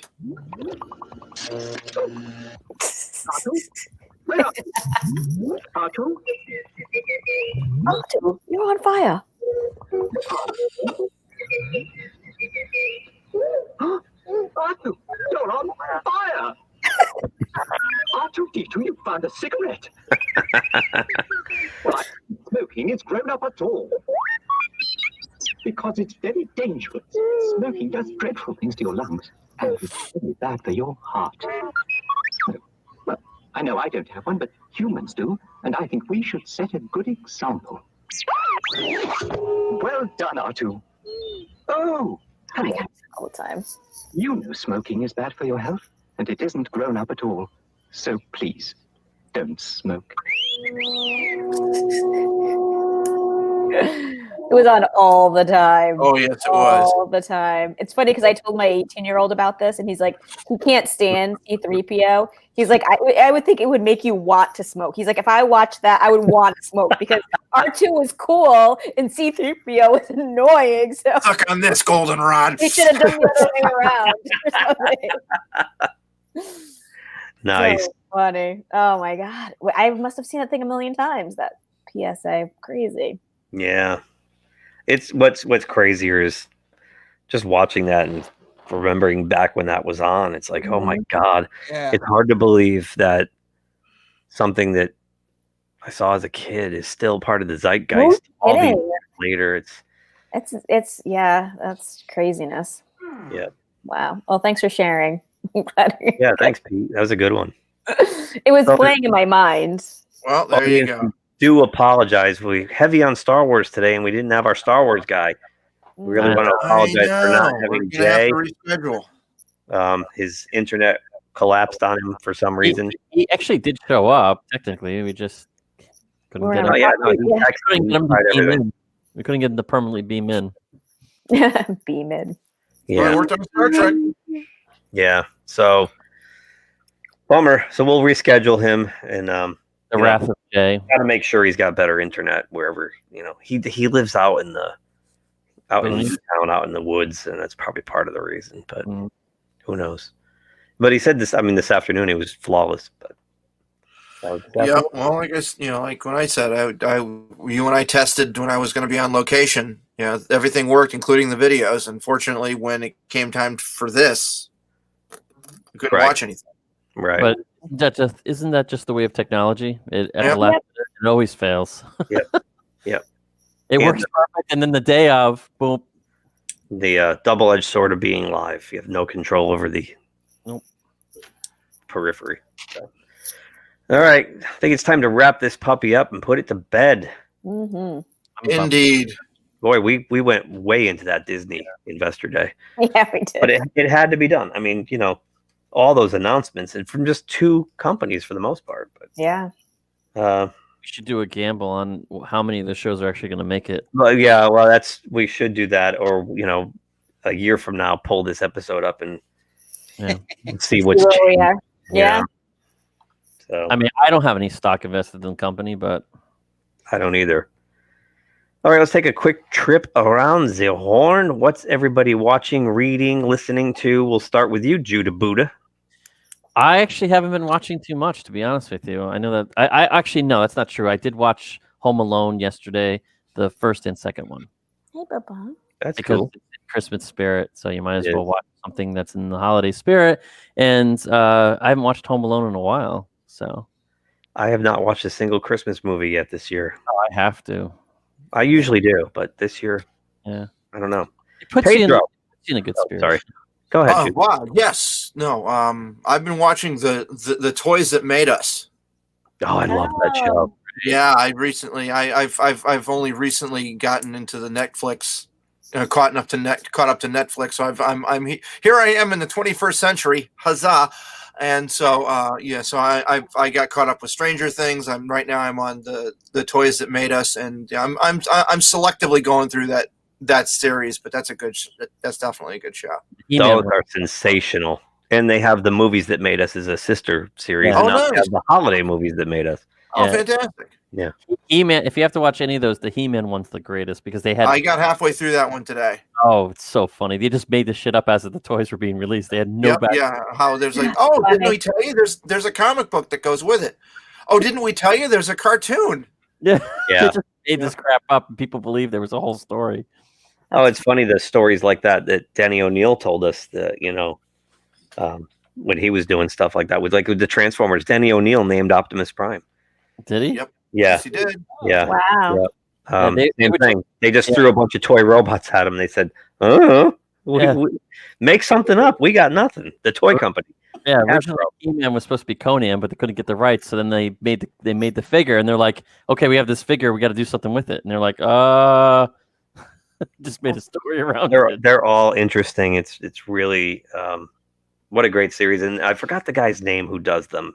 He was on the fourth or one of those podcasts. Maybe he's on the Trexperts. Yeah, but he's a brilliant storyteller. The way they're really they're funny.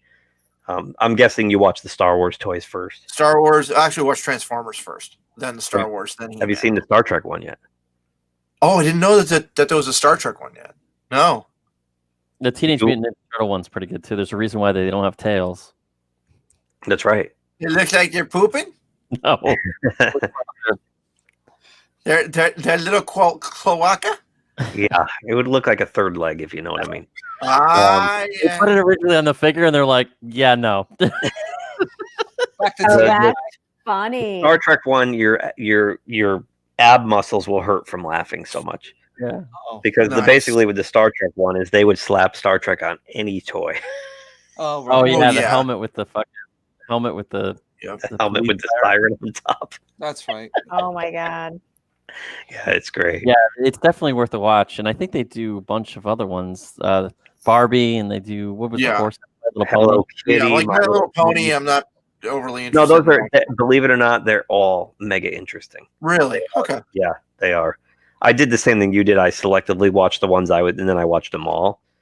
And I've watched them multiple times. They're just so well done. They're good. Edson, what you got for us? Oh, I'm really enjoying this series from Boom Comics called "Something's Killing the Children" by our. Wait a minute, Boom Comics, that evil studio that did a Kickstarter with Keanu Reeves. How dare they? They've come out with a lot of great stuff. What? Tynion's writing that one. It's an original one.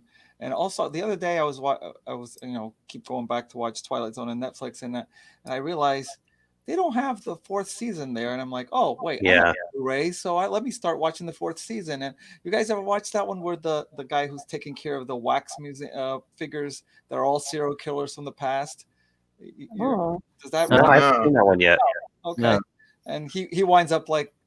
He's the only one who wants to take care of these wax. Everybody wants to get rid of it, like his wife and brother-in-law. And he winds up murdering them for the wax figures. And then at the end, he's a wax one of the wax figures. Oh, that's cool. That's a good one. That sounds good. The fourth season ones are rough because they're an hour long. I know. And it's a 20-minute script expanded out, and it's I know.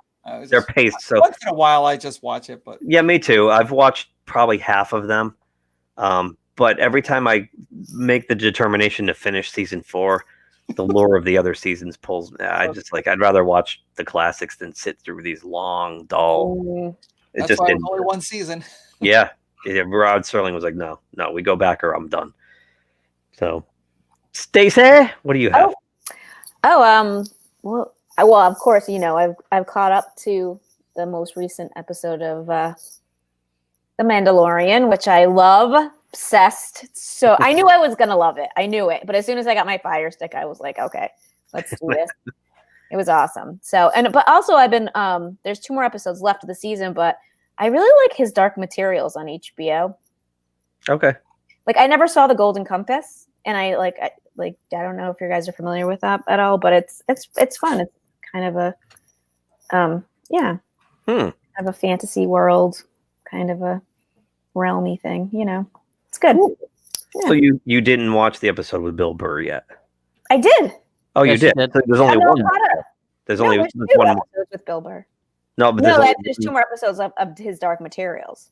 Oh, I thought you meant Mando. There's one more Mando left. Yes, no, I know this Friday. Yeah, no, I've seen them all. I'm all caught up on that. So how long? Which is weird because that episode with Bill Burr and Gina Carano did not feel like a penultimate episode. It doesn't feel like it's going anywhere. Like there's one more to go, and I know. It doesn't feel like it's building to a climax. It's just I think they used that as a segue, obviously for the spinoff, but the next. But this is the last, so there's like 40 minutes left of the season, and it's not building. Right. But you'll end in a cliffhanger.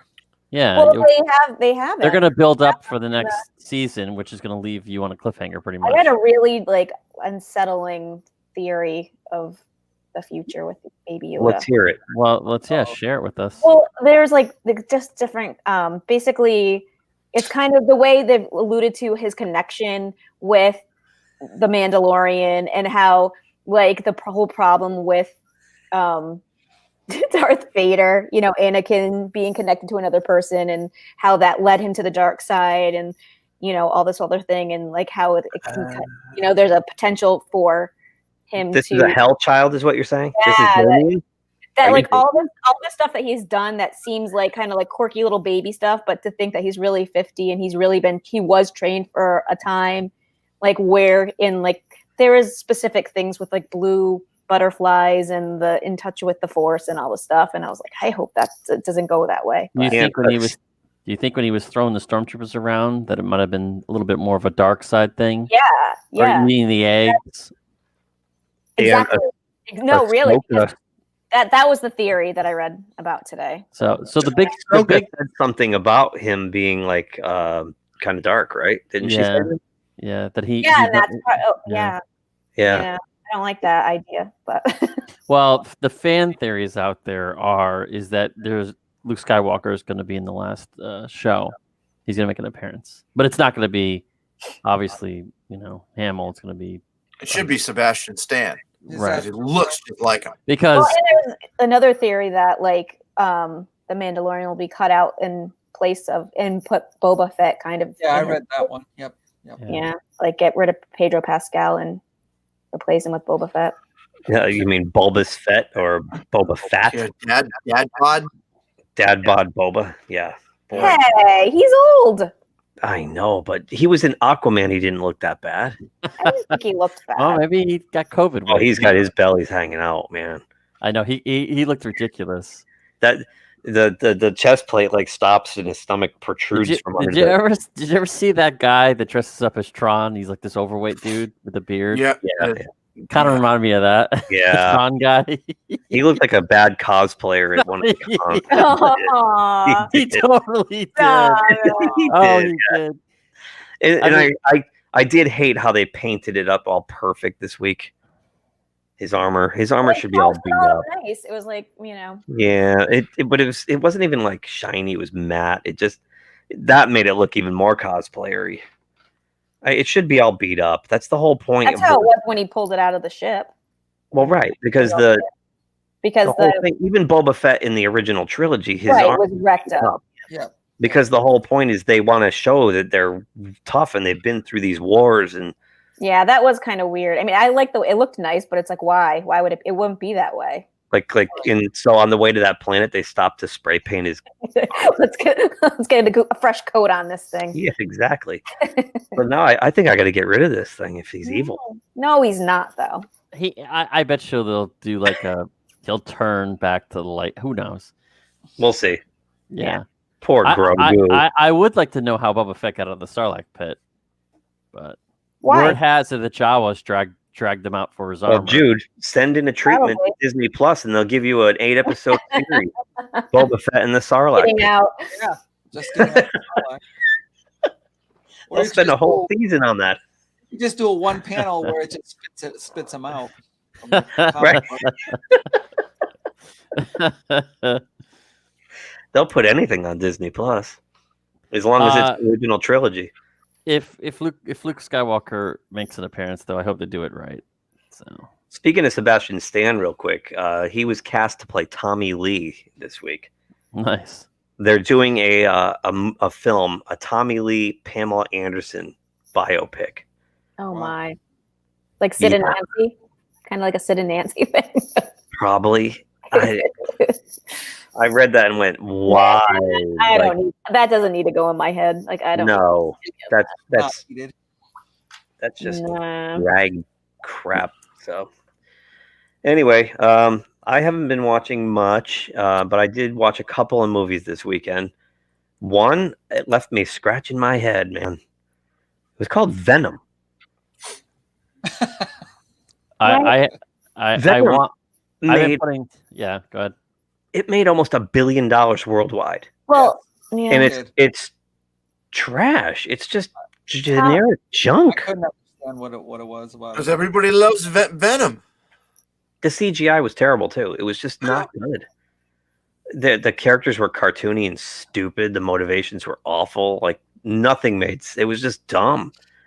It was like his Ghost Rider bad.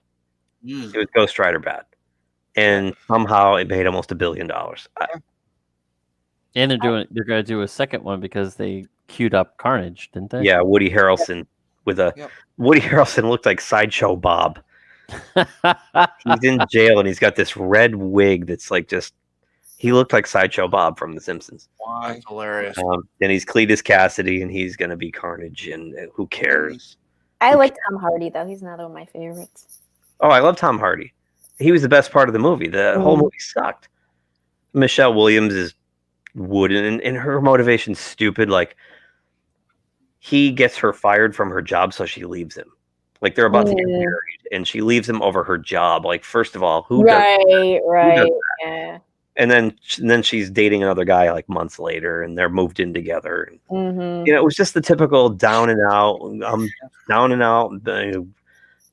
Hard on my luck, and then I get these. I'm a reluctant hero because I got these powers, and the villain is this like pharmaceutical guy who's doing biotech experiments on the symbiote, and he's like this complete megalomaniac lunatic who's killing people as test subjects, and everyone who works for him is like, okay, yeah, we'll put that thing into another person now, okay. He's like screaming at them, "Get me another person!" And they're like, "Oh, they're compliant," and it's just so dumb. Anyway, Venom sucked. But then last night I watched an unusual gem. I was sitting there with my mouth hanging open, stunned, and wishing I saw it in the theater. It was so fucking good. The fourth Rambo movie. The one that came out. The one that came out in 2008. Would never thought. I could not believe it. And people back then told me it was good, and I laughed at them. Holy shit. It's the best one since First Blood by far. Wow. And it's very realistic.